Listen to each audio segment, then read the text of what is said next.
Bezrat Hashem, que une réussite parfaite, énorme et complète, avec une grande victoire pour le Ham Israël. Amen. Et Chas v'Shalom, que Dieu nous préserve de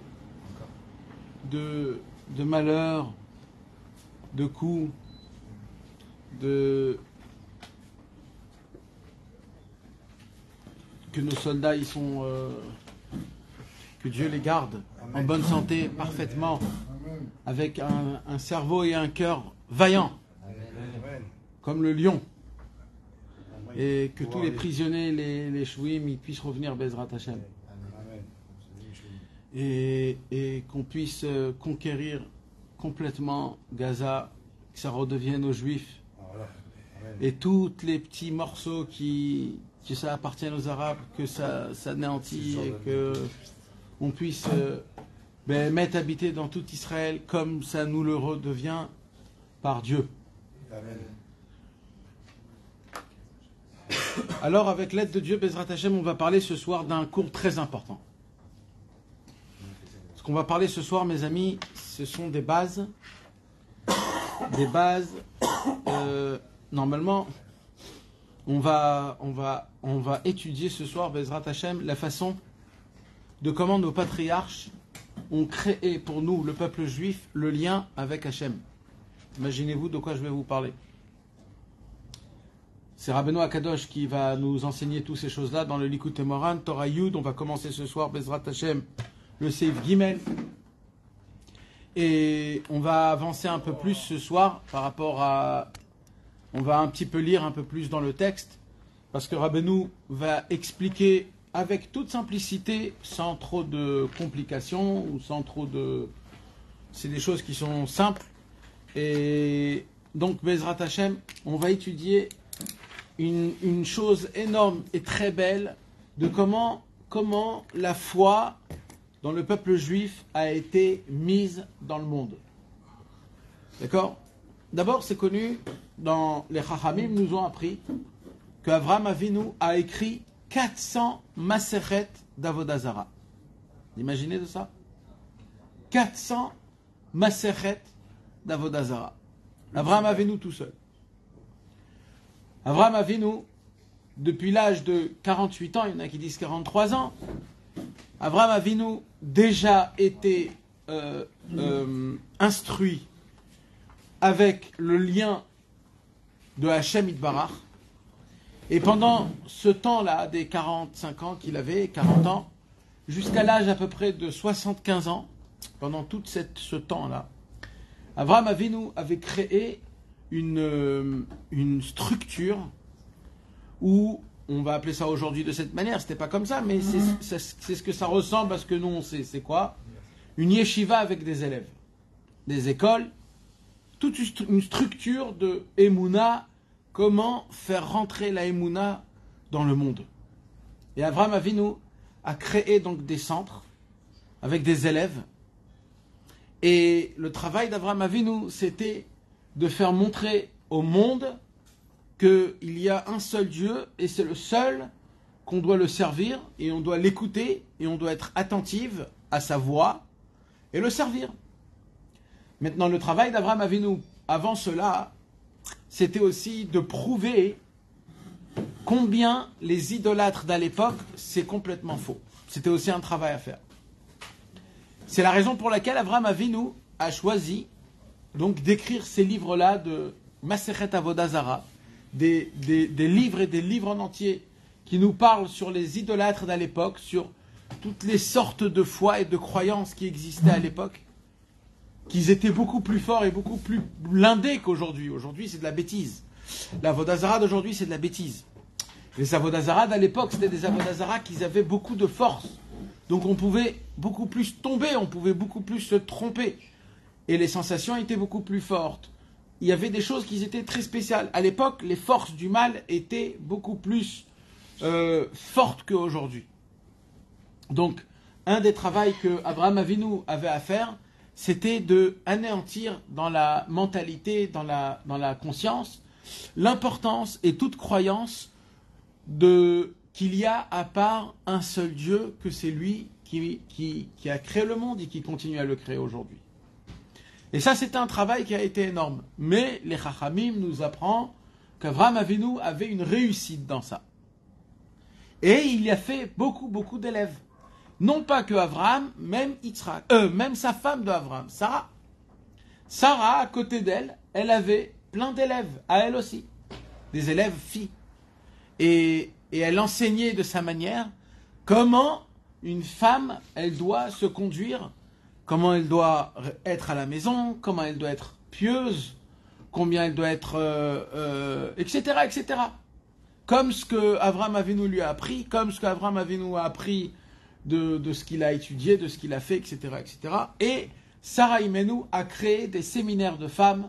Bien sûr, encore une fois, ce sont des mots très 2023, mais ça veut dire, admettez ça à l'époque, ça veut dire, je ne sais pas comment c'était exactement, mais Sarah Imenu avait, chez elle, ou je ne sais pas où, elle avait des élèves, des femmes, et son travail, c'était de les ramener à la Emouna de Hachem. Et de créer des générations et un peuple qui puisse être apte à recevoir la foi du Dieu d'Israël. Vous comprenez bien qu'à l'époque, Avraham et Sarah n'avaient pas d'enfants. Donc ils étaient obligés de diffuser. Donc déjà, on apprend un point très important. Avant qu'on parle, c'est quoi le point important? C'est quand que tu t'appelles appartenir à quelque chose. C'est quand? Quand, par exemple, tu es fou de Adidas. Alors, tu achètes toutes les chaussures d'Adidas. Ça fait de toi un mec qui appartient à Adidas? Non. C'est quand le jour où ça prouve que tu appartiens à cette chose-là. C'est quand tu commences à le faire sortir à part toi. Tu le donnes aux autres. Au moment où tu le donnes aux autres, toi, tu rentres dans l'équipe. C'est comme ça que ça fonctionne. Avraham Avinu et Sarah, ils ont vu Hachem, ils ont reconnu Hachem, ils se sont annulés devant Hachem. Mais ils se sentaient qu'ils n'arrivaient pas à appartenir à ça. Parfaitement, à la Emouna de Dieu. Ils voyaient, le jour passé, Dieu ne se dévoilait pas, Dieu ne leur donnait pas d'instruments, d'ordonnements, qu'est-ce qu'il faut faire, qu'est-ce qu'il ne faut pas faire. Il n'y avait pas de retour. Et Avraham et Sarah étaient très... ça leur perturbait. Alors ils ont réfléchi à Avraham et Sarah. Comment il faudrait faire pour Béhémet appartenir à Hachem Yitbarach Mamash, appartenir à Dieu et de dire on est les serviteurs d'Hachem. Alors, ils ont compris qu'en diffusant la foi d'Hachem, c'est ça qui permettra à eux de pouvoir s'investir et d'appartenir à Akadosh Baruch. Donc c'est très important de savoir ça. Au moment où tu diffuses, au moment où tu donnes de toi-même, à ce moment-là même, toi-même tu arrives à rentrer dans l'équipe et à t'investir beaucoup plus. C'est pas avec un autre travail. C'est grâce à ça qu'ils ont reçu ma lettre Hey. Exactement. Exactement. Grâce à ça, Akadosh Baruch Hu leur a donné la lettre He dans les deux noms. Avraham, Sarah, et le He, c'est la lettre fécondable. Et grâce à ça, ils ont eu Yitzhak. Ça veut dire, en fait, c'est quoi qui leur a emmené Yitzhak? Et toute la descendance du Ham Israël, c'est la Hafatsa. Le fait qu'ils ont fait de la Hafatsa, tout le Ham Israël, il a été né. Sans la Hafatsa, il n'y aurait pas de naissance du Ham Israël. Dieu voulait voir, est-ce qu'Avraham Avinu, il garde Dieu pour lui, comme c'est, comment on appelle, comme c'est comme ses précédents, c'est-à-dire ses prédécesseurs, c'est-à-dire Adam Arishon, Shem, Ever, Hanor, Noach, Metushelach, etc., etc. Tout cela, ils connaissaient Hachem, ils serviaient Hachem, ils étaient proches de Dieu, mais ils avaient un problème. C'était quoi le problème? C'est qu'il n'y avait pas de continuation, de diffusion. Et c'est pour ça qu'Avraham Avinu Hachem, il voulait voir à fond. Est-ce qu'Avraham, Béhémet, à fond, ça ne suffit pas si tu parles un peu à ton fils, si tu parles un peu à tes copains. Moi, je veux de manière que tu comprennes que l'essentiel de tout dans le monde, c'est de faire connaître Dieu dans ce monde. Mes amis, permettez-moi, viens, on arrête un petit peu ce qu'on parle. Et on rentre un petit peu dans l'imagination. D'accord? Maintenant, on s'imagine un petit peu le concept, comment il fonctionne. C'est très important de comprendre la façon de ce qui se passait. Akadosh Baruch Hu a créé un monde, et le but de ce monde, c'est que tous les êtres humains puissent reconnaître Hachem. Voilà. C'est ça le scénario. C'est le scénario. C'est le scénario début, final, voilà. Le scénario, c'est que le monde puisse connaître Hachem. C'est le but du monde. C'est le but du monde. Maintenant, comment on va le connaître? Alors on va en parler plus tard. Mais rappelez-vous de cette question. Comment le connaître? Mais le but du monde, c'est de connaître, de reconnaître Hachem. Tout le monde, quand je dis tout le monde, c'est les Chinois, c'est les Mongolais, c'est le monde en entier. Le monde en entier. Maintenant, Akadosh Baruch Hu, donc, il a choisi un peuple pour cela, que ça sera son travail à lui.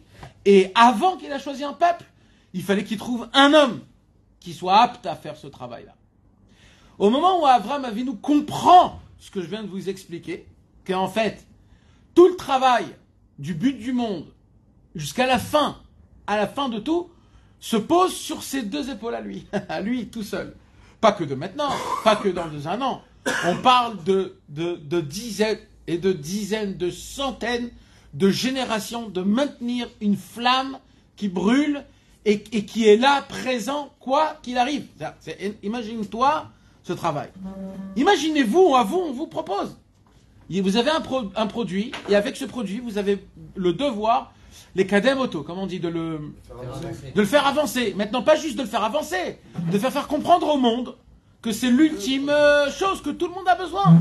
Comme un masgan. Il faut qu'il y en a partout, tout le temps, même quand il fait chaud, même quand il fait froid, même quand il fait rien. Toujours, il faut avoir un masgan, un truc comme ça. Il faut faire comprendre ça aux gens. Alors, Avraham Avinu, il se dit, comment je vais faire? Comment je vais donner la Emouna au monde? Alors maintenant, écoutez bien ce que je vais vous dire, c'est très important. Si vous allez me répondre en me disant, où est le problème? Il va parler d'Hachem, il va prouver qu'Hachem il existe, il va poser des questions, on va voir, quoi, tu vois le soleil, tu comprends pas que c'est Hachem? Alors il faut savoir une chose, mes amis, de faire rentrer la Emouna dans les êtres humains. La Emouna, c'est la foi d'Hachem, c'est pas à travers ni des paroles, ni des sagesses. Parce qu'au moment où ça devient une sagesse, c'est plus de la Emouna. Rappelez-vous, c'est quoi la Emouna? La Emouna, c'est au moment où la sagesse, au moment où la logique ne fonctionne plus, c'est là où la Emouna, elle vient. C'est-à-dire, un homme, il a sa capacité de comprendre certaines choses, niveau logique, mais il y a des choses qu'il ne peut pas comprendre. Alors, pour un goy, ce qu'il ne comprend pas, ça s'arrête là. Mais Dieu nous a donné la foi. C'est quoi la foi? C'est surpasser la logique, surpasser ce qu'on ne comprend pas, surpasser notre intelligence, et il y a quelque chose qui est au-dessus, qu'on ne peut pas comprendre, on ne peut pas expliquer de manière comme ça ou comme ça, et ça s'appelle la Emouna. Ah bon, alors c'est quoi la Emouna? Alors comment il faut faire avec la Emouna? Alors c'est quoi? Ça se parle, ça se fait comment? Comment on en parle, Bichlal? Parce que déjà pour parler, c'est de la sagesse, donc si tu commences à m'expliquer c'est quoi la Emouna, t'es pas dans la Emouna, t'es dans le Sechel. Alors il y a des gens qui peuvent expliquer la Emouna des heures et des heures. Mais c'est pas de la Emouna. C'est pas de la Emouna. La Emouna, c'est pas quelque chose qui s'explique. La Emouna, alors c'est une grande question. C'est une très grande question. Rabbi Israël, moi je crois comme ça, c'est le seul pour l'instant, dans le livre Israël Sabah, on lui pose la question, cette question-là. Comment on parle de la Emouna, comment on influence la Emouna, comment, etc., etc. Comment on la transmet. Et là-bas, Rabbi Israël, il joue le petit enfant. Il dit Emouna, Ze, Dibour, Echad. La Emouna ne va pas chercher des mots pour expliquer la Emouna. La Emouna, tu veux savoir c'est quoi la Emouna? Eh ben, Emouna. Voilà. Tu veux savoir c'est quoi la Emouna? Emouna. C'est croire. Tu veux plus que ça, tu veux que je t'explique? Laisse tomber. C'est croire, voilà. Ou tu crois, ou tu crois pas. Ou alors tu t'y mets dedans, ou tu t'y mets pas dedans. C'est juste la liberté de choisir dans ton cerveau, de enlever ces rênes que tu tiens, ton cerveau et ta logique et ta normalisation, et tu dis, allez, vas-y, les rênes, je les donne à Hachem. Voilà. Là où ça me met, ça me met. Mais il faut un moteur quand même. Alors oui, mais c'est sûr.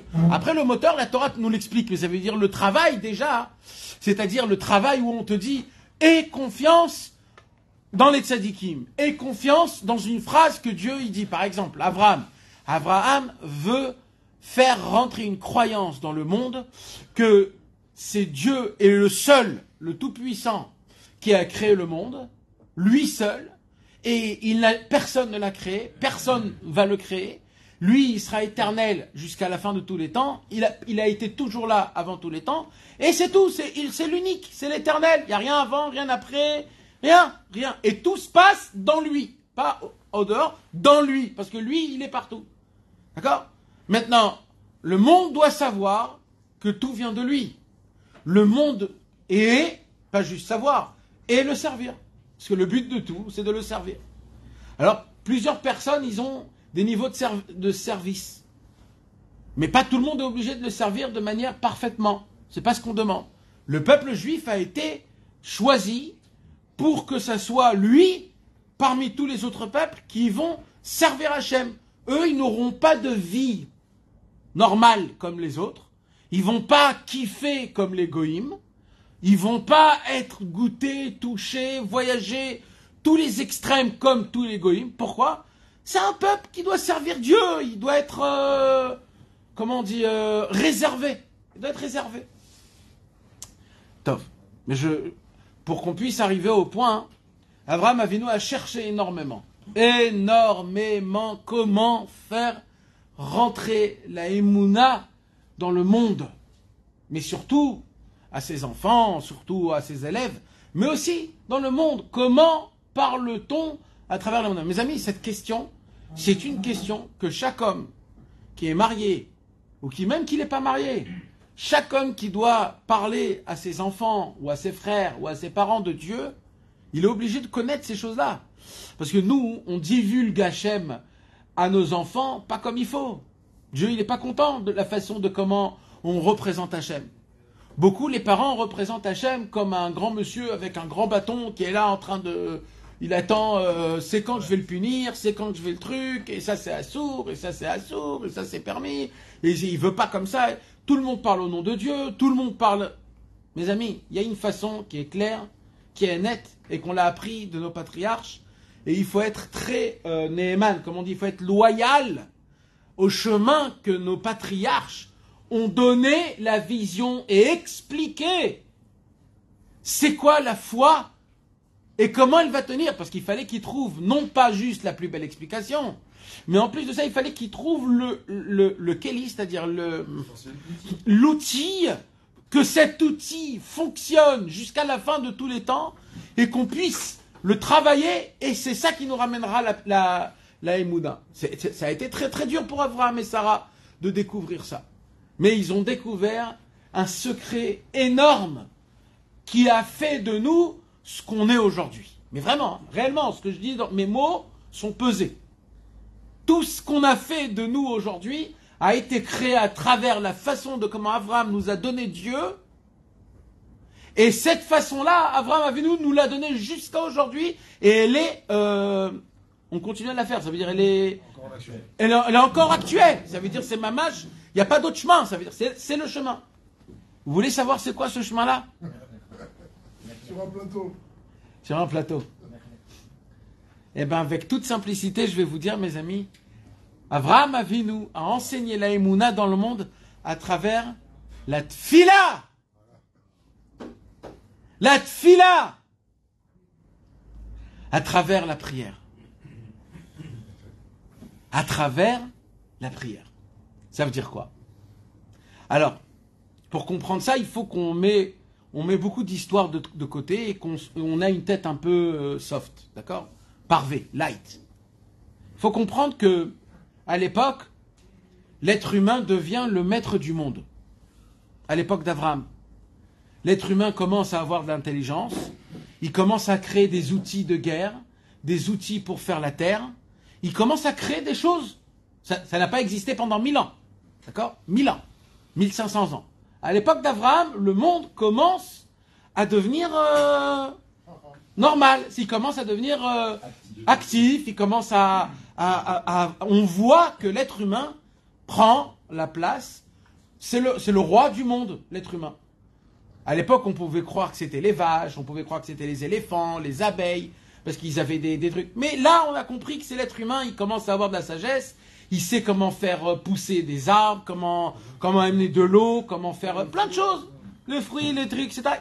L'être humain commence. Et très très vite, l'être humain se prend vraiment pour Dieu. Parce que l'être humain, il n'a pas de limite.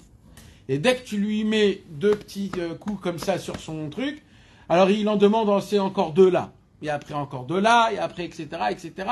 L'être humain il est jamais rassasié de l'honneur et du respect qu'on lui donne. Il en réclame toujours, encore et encore. Et très très vite, l'être humain s'est pris pour Dieu. À l'époque, c'était qui? C'était Nimrod.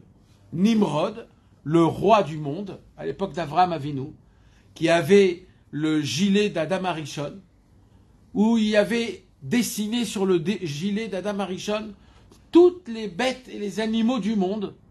Il suffisait pour Nimrod juste de jeter une flèche là où il voulait. Il devait, dans sa tête, choisir c'est quoi qu'il doit atteindre, et la flèche allait directement sur la cible qu'il voulait. Il est devenu le roi du monde, Nimrod. Et Nimrod, il s'est mis dans la tête de combattre l'homme représentatif de Dieu. Avraham Avinu. L'homme représentatif de Dieu. Et au moment où il a voulu... il faut comprendre, mes amis, que le chef de guerre de Nimrod, c'était qui? Si Nimrod, c'était le roi du monde, son chef de guerre, c'est qui? C'était Terach, le père d'Abraham. D'accord? Imaginez-vous, Abraham, dans quelle situation il se pose.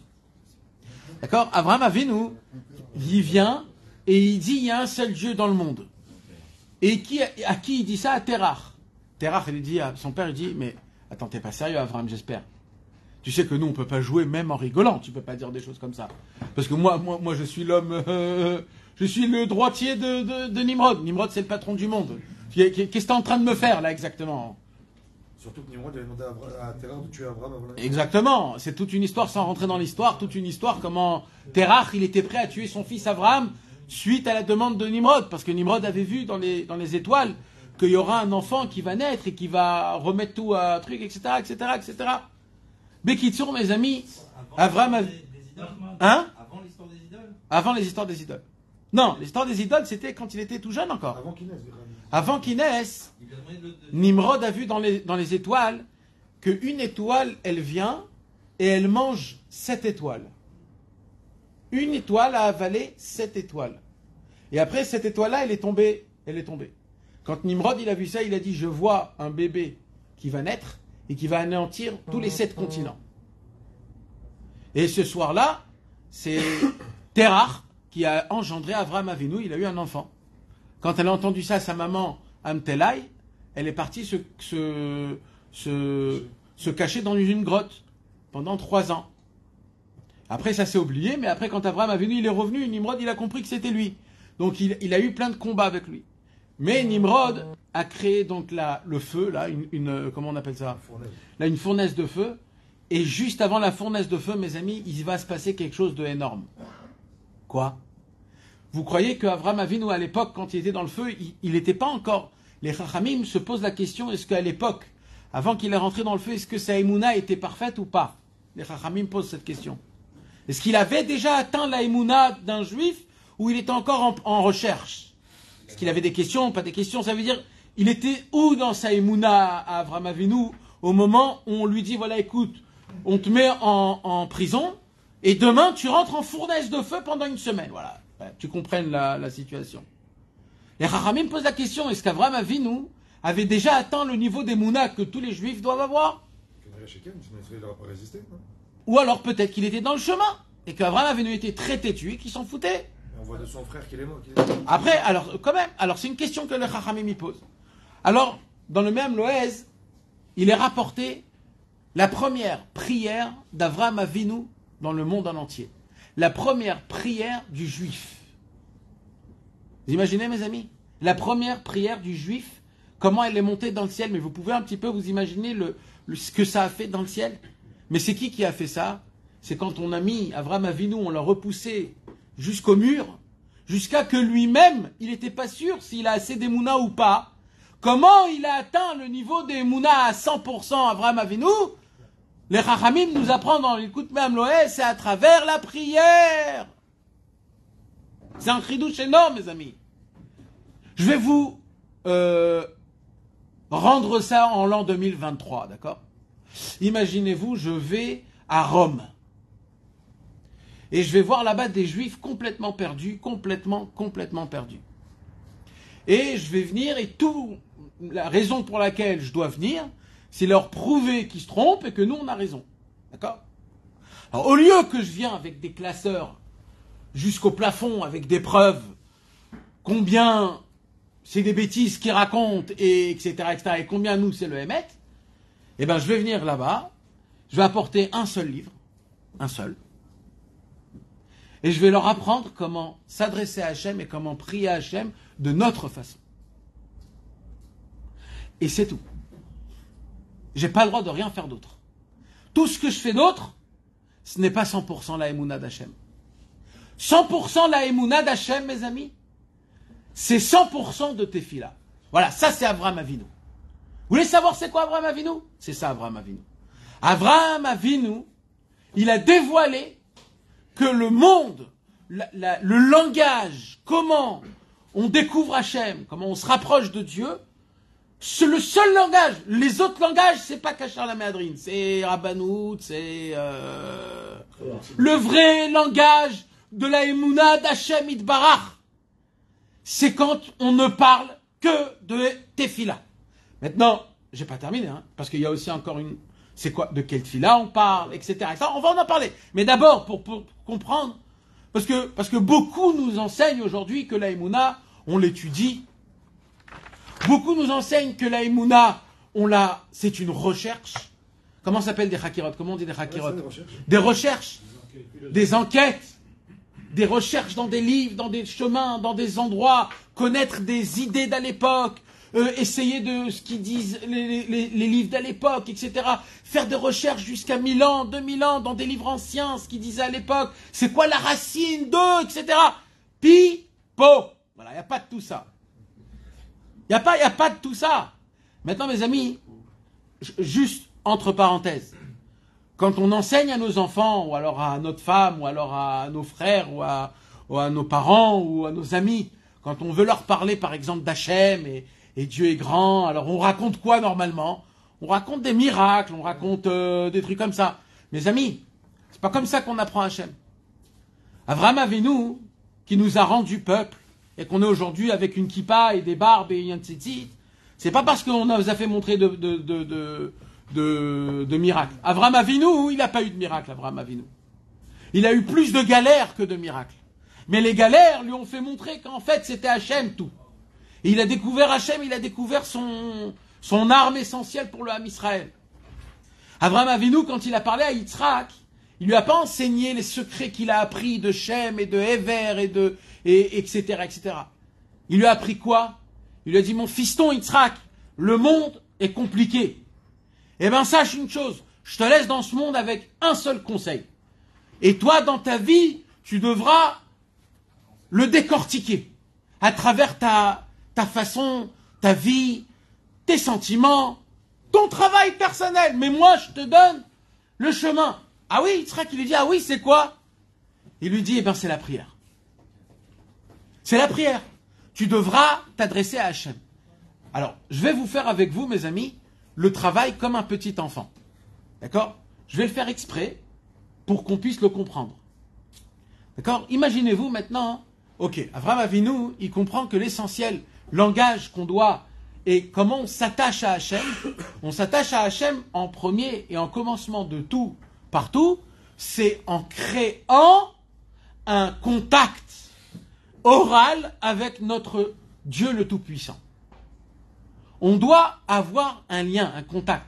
Mes amis, quand on dit fils d'Abraham, fils d'Yitzhak, fils de Jacob, quand on dit je suis juif, c'est pour une seule et unique raison, mes amis. Encore, je répète, parce que ça doit être, tout le monde doit le comprendre.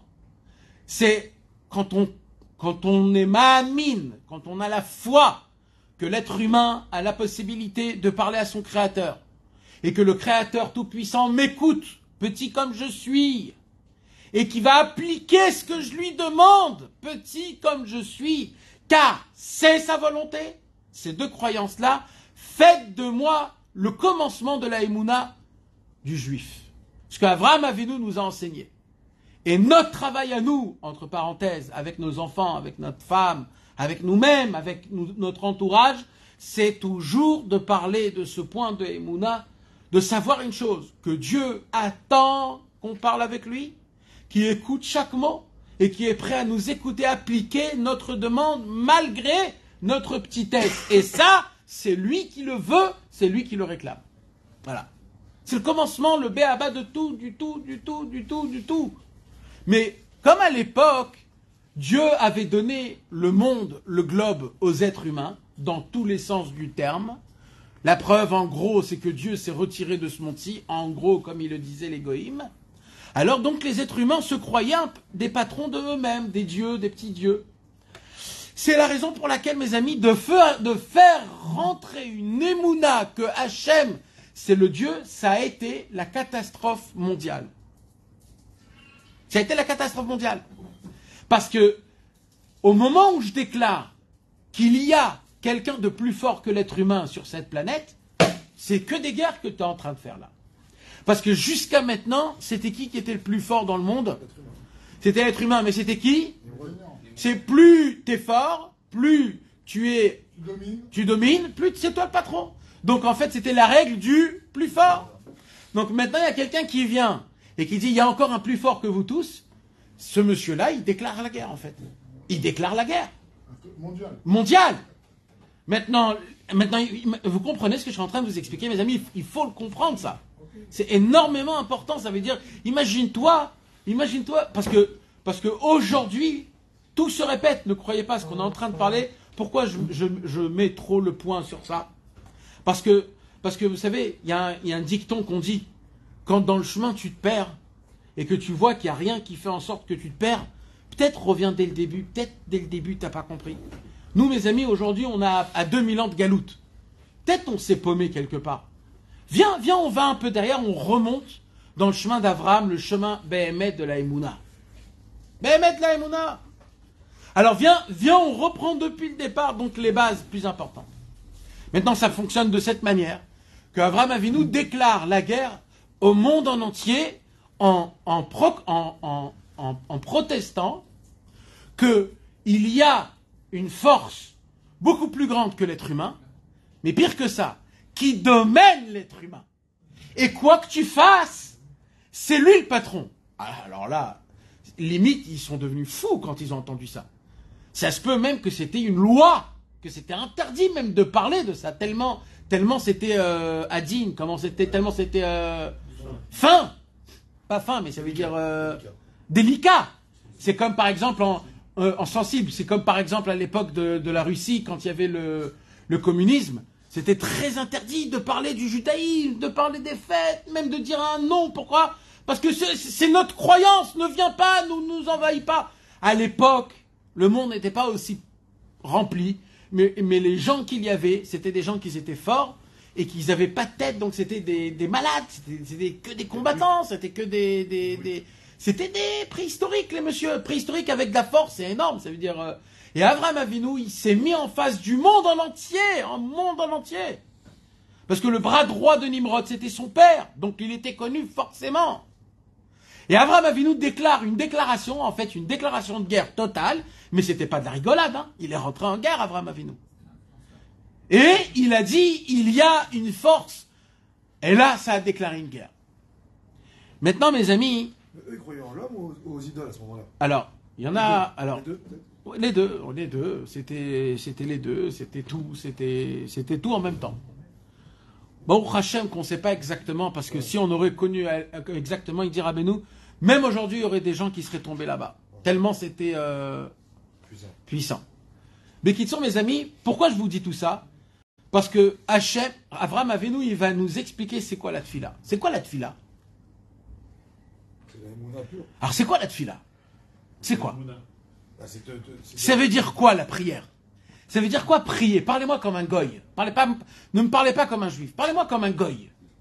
C'est quoi prier? Ça veut dire quoi le mot prier en tant que goy? Hein? Oui, mais je prie qui? Prier, c'est quoi prier?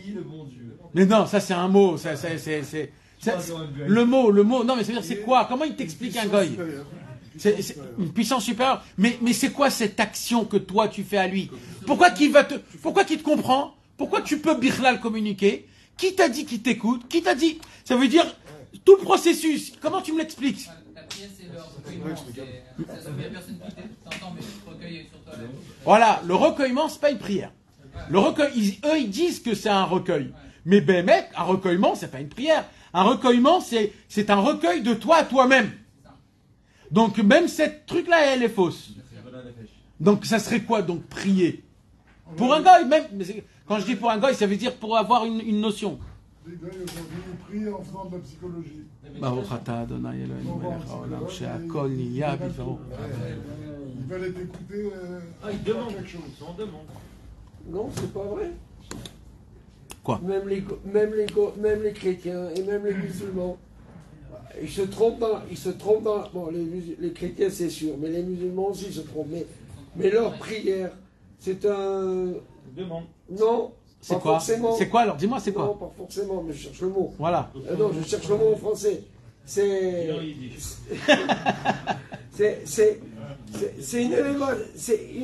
une élévation pour un Dieu. C'est-à-dire que même un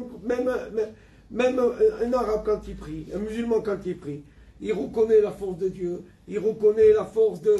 Il se trompe Oui. dans l'ashkafa. Ça c'est pour un arabe, mais pas pour Même un un autre. chrétien. Non. Ah, si, Dis-moi, si, explique-moi alors, explique-moi. Alors, un chrétien, quand il prie, il reconnaît la différence entre monothéisme et non monothéisme. Les chrétiens, c'est pas des monothéistes. Oui, c'est pas ça, moi je veux pas Non, arriver mais là-bas. oui. Moi je veux juste comprendre. Ils font la même chose. Ils essayent de faire la même chose que tu dois faire toi. C'est-à-dire que sur les une demi-heure qu'ils vont prier, ils vont essayer de reconnaître la force de Dieu, la puissance de Dieu, la place de Dieu. Ça, ils vont le faire. Sauf que eux, ils prient les chats, c'est-à-dire qu'ils ne prient rien. C'est ça la différence. Ils ne se recueillent pas. Un chrétien, quand il va dans une église, il se recueille pas, quoi. Il ne vient pas se recueillir. Il vient de dire, Dieu, tu es le plus fort, tu es le créateur du monde, tu es le plus grand.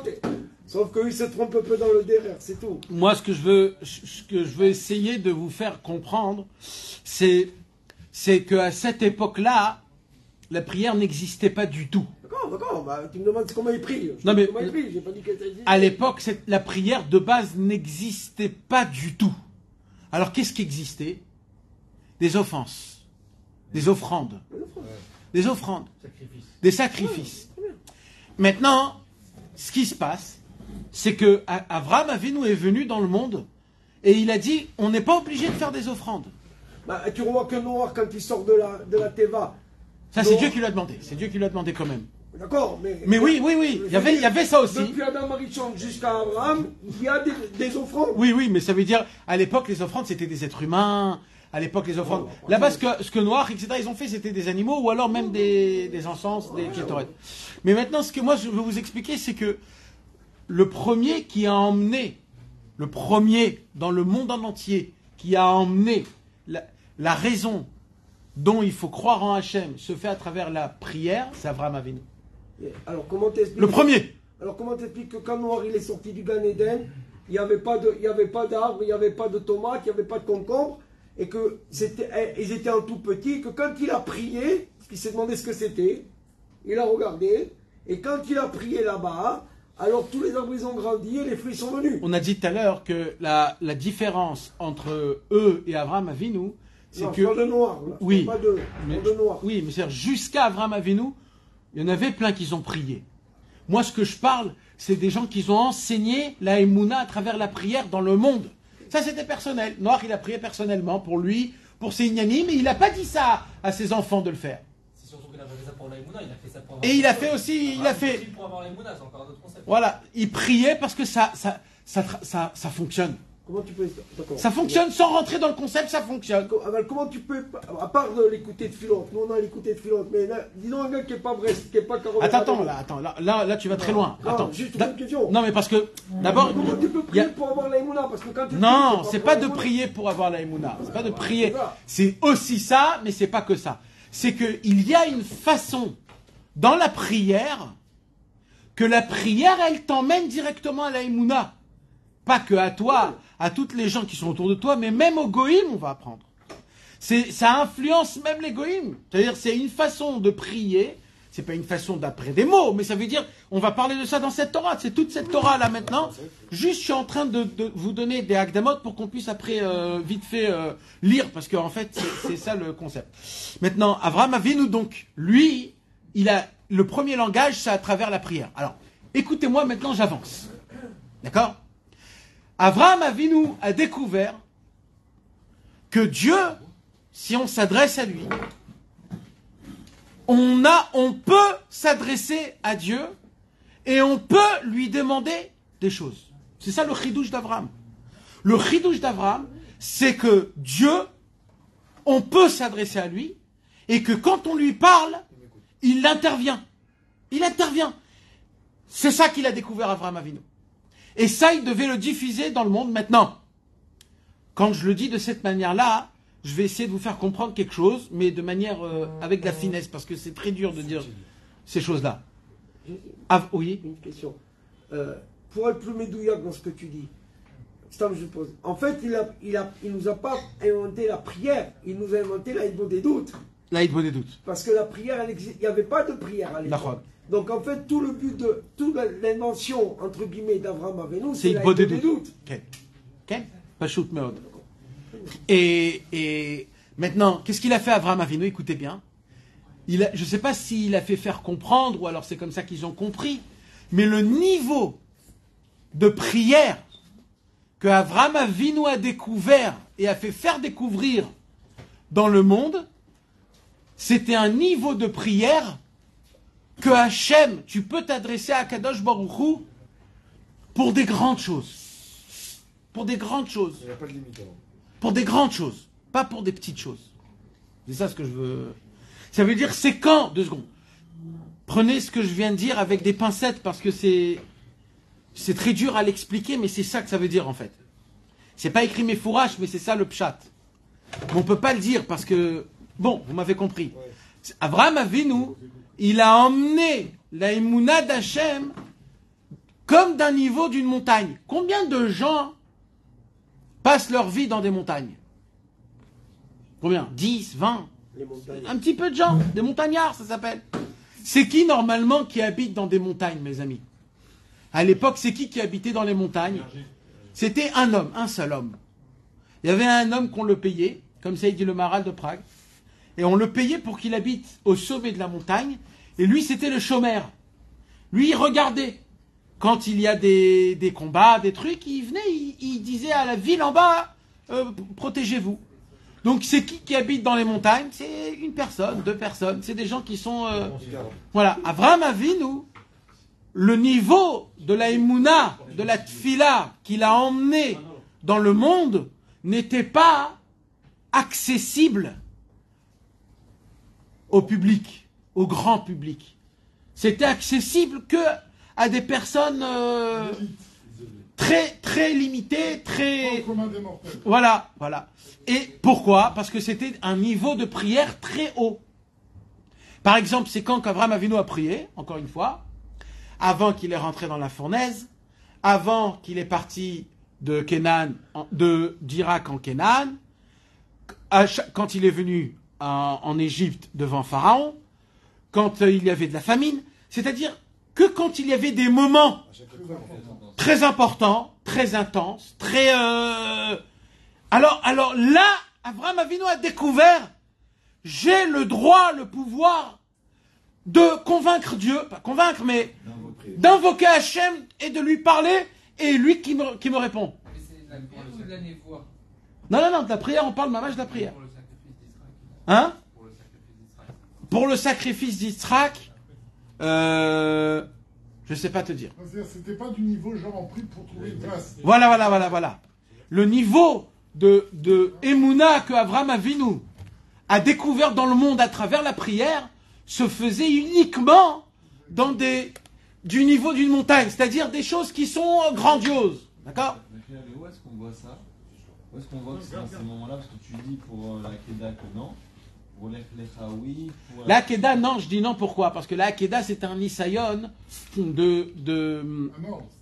c'était un ordre, mais ça veut dire c'était un Nisayon qui était personnel à lui-même. C'est lui-même qui devait bouger quelque chose dans sa tête, Abraham.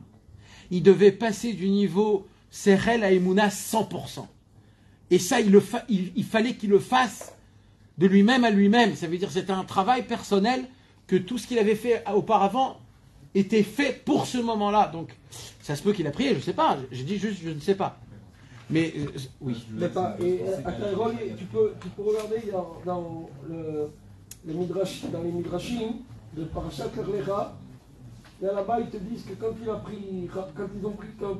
Paro il a pris Sarah, alors là-bas ils te disent que Sarah elle a prié chez Paro, et Abraham il a prié là où il dormait, là où il habitait, et il te dit il a prié. Et après il t'explique pourquoi il a prié tout ça, mais dans Parashat Kerlecha tu peux aller regarder là-bas. Maintenant, ça c'est Avraham Avinu, que Avraham Avinu, il a découvert la Emouna d'Hachem. Alors, ça voudrait dire quoi, ce que je suis en train de vous dire? Que c'est quand que j'ai la possibilité d'évoquer Dieu, que Bichlal, j'ai une possibilité d'évoquer Hachem, c'est dans des moments qui sont intenses, grandioses, ou alors que les tzadikim peuvent évoquer Hachem. Alors, c'est quoi? Comment ça s'est fait, cette chose-là? Ça s'est fait d'une manière que on va le voir ici directement. Je ne me rappelle pas de ce que je voulais vous dire. C'est-à-dire que c'est lui qui a fait découvrir la tefila, il a fait découvrir que la tefila est accessible à tous. C'est le art, en fait, il l'a fait découvrir, parce que c'est quand ils venaient manger, il leur disait faire Birkat Hamazon. Donc en fait, il leur faisait découvrir la Hachem derrière la tefila du Birkat Hamazon. Alors, je voudrais un peu plus pointillonner un petit peu encore ce point de Avraham Avinu qu'il a découvert. C'est quoi ce niveau-là de montagne? Ça s'appelle la montagne. Il y a deux, il y a la grande chose qu'il faut créer, voilà. Et la personne. Et il y a la personne aussi. Il faut qu'elle soit très grande. Nahon. C'est ou alors dans des moments grandioses ou dans des raisons grandioses, ou alors c'est quand c'est une grande personne.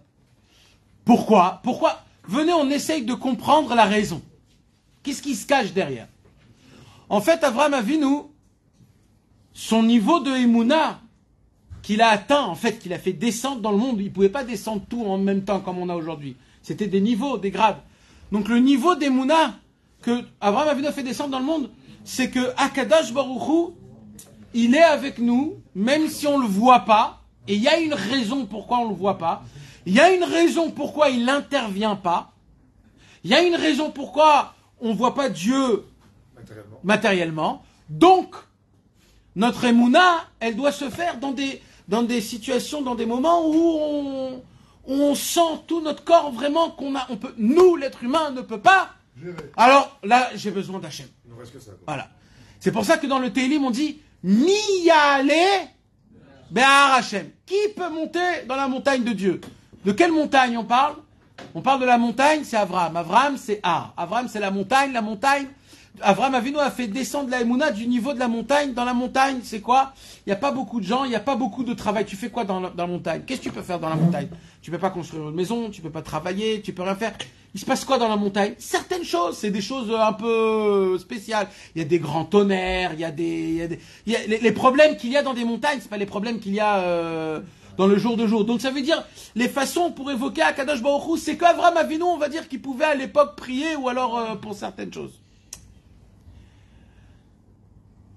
Et après Avraham Avinu, il a eu Yitzhak.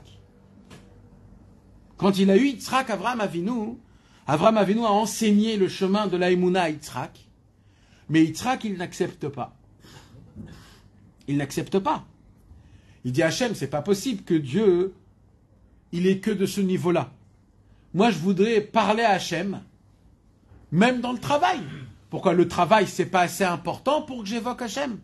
La parnassa de tous les jours. La pomme, les pommes de terre, les tomates. Quoi, ça suffit pas que... C'est pas une raison assez importante pour que j'évoque Dieu. Pour qu'il y a de la pluie, pour que ça tombe. Même que c'est un cycle qui se fait tout seul. Le cycle, il va se faire tout seul sans demander à Hachem. Ok, mais quand même, si je demande à Hachem, peut-être c'est bien aussi. Peut-être même là-bas, il faut découvrir la Emouna dans Hachem. Peut-être même là-bas, Hachem il est. Et peut-être ce que Dieu il veut, c'est que je l'évoque même là-bas, qu'il me donne la permission, même là-bas, de changer. Le niveau de Parnassa, quoi travailler, pas travailler du tout et recevoir de la Parnassa avec le travail, tout ce qui peut arriver dans le travail.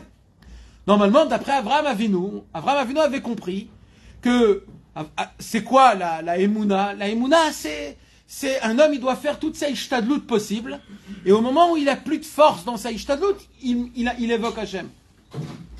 Mais Yitzhak, il a dit, mais non, moi je voudrais amener Hachem, même dans ma cuisine. Pourquoi quand je coupe des pommes de terre, je peux pas évoquer Akadosh Baruch Hu? Quand je sors de chez moi, j'amène la parnassa pour ma femme, pour mes enfants, je voyage, j'appelle pas. Eh ben, Avraham Avinu, il a dit, tu sais quoi? Va chercher Hachem dans ton niveau à toi. Comme Yitzhak, c'était le din, Yitzhak, c'était la rigueur, alors Yitzhak, il a dévoilé Hachem du niveau de champ, le sadé. C'est quoi le sadé? C'est où qu'on travaille? Dans les champs. C'est quoi la parnassa? C'est les champs. Yitzhak Avinu a pris le travail qu'Avraham a fait de Emouna et il a encore plus rabaissé vers nous. Il a dit non, je vais vous découvrir un nouveau chemin dans le monde. Pas un nouveau, pardon. Un chemin plus... une continuité de mon père. C'est quoi? On peut évoquer Hachem même dans le business, même dans le particulier, même dans le matériel à fond, qui n'ait aucun rapport à la spiritualité, aucun rapport aux grandes choses, aucun rapport aux grandes personnes. Même celui que toute la journée, ses mains, ils sont dans le va-et-vient, dans le social, dans le chol. On peut emmener Hachem dans la parnassa, et pire que ça. Même ce que tu fais, ce qui doit te revenir de base, combien même demande à Hachem? Parce qu'on ne sait pas. On ne sait pas. Quelqu'un peut savoir quelque chose. Il suffit d'une pluie pour déchaîner un champ pour que toute une année, il n'y a pas de la récolte. Une pluie! Alors, même que c'est un cycle, etc., pris quand même. Et Yitzhak, qu'est-ce qu'il a fait, Yitzhak? Alors, Avraham Avinu, quand lui, il priait, écoutez bien, mes amis, écoutez-le. J'avance d'abord. J'avance. Yitzhak, donc, il a découvert le champ. Et Yaakov Avinu est venu. Et Yitzhak, il enseigne à Yaakov son chemin. Et Yaakov, il dit, papa, excuse-moi, mais ça me parle pas, ça, moi. Pourquoi ça me parle pas? Parce que Yaakov, lui, c'était pas un monsieur qui sortait. Il était toujours dans son coin. Yaakov, Ishtam, Yoshev, Ohalim. Alors il dit, moi, je sors pas de la parnassa, comment je vais découvrir mon Dieu, moi? Moi, j'ai besoin de découvrir mon Hachem quand, par exemple, mon lacet, il s'ouvre. Quand mon bouton, il tombe. Quand il y a un cheveu qui est tombé dans mon verre. Pourquoi ça dépend pas d'Hachem? Moi, je veux découvrir la tfila dans 100% de ma vitalité. À arriver à une conscience que sans la prière, je ne peux pas vivre. C'est ça le chidouche de Yaakov. Le chidouche de Yaakov, c'est si tu m'enlèves la prière, je meurs tout de suite. Je peux pas, parce que je dépends totalement de la prière. Donc Yaakov a dévoilé le baït, la maison. Maintenant, je vais vous expliquer la chose. Il dit Rabbeinu dans notre Torah à nous quelque chose de énorme, un chidouche énorme. C'est quoi le chidouche? Il dit, quand Avraham Avinu priait pour les grandes choses, pour les choses grandes, il se passait des choses. Quoi?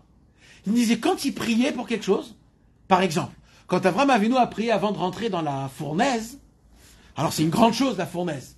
Là, il a évoqué Hachem. Hachem est venu à son aide, il est sorti de la fournaise. Mes amis, comment ça se fait qu'il n'y a pas eu beaucoup de gens que tout de suite ils sont venus chez Avraham, ils se sont prosternés, ils ont dit, on devient juif. T'es sorti d'une fournaise, une semaine dans le feu. Comment tu ne deviens pas juif tout de suite? Comment? Tu peux m'expliquer, Bémet? Mais il y a écrit, mes amis, il y a écrit que peu de gens, vraiment un tout petit peu, se sont rapprochés d'Hachem.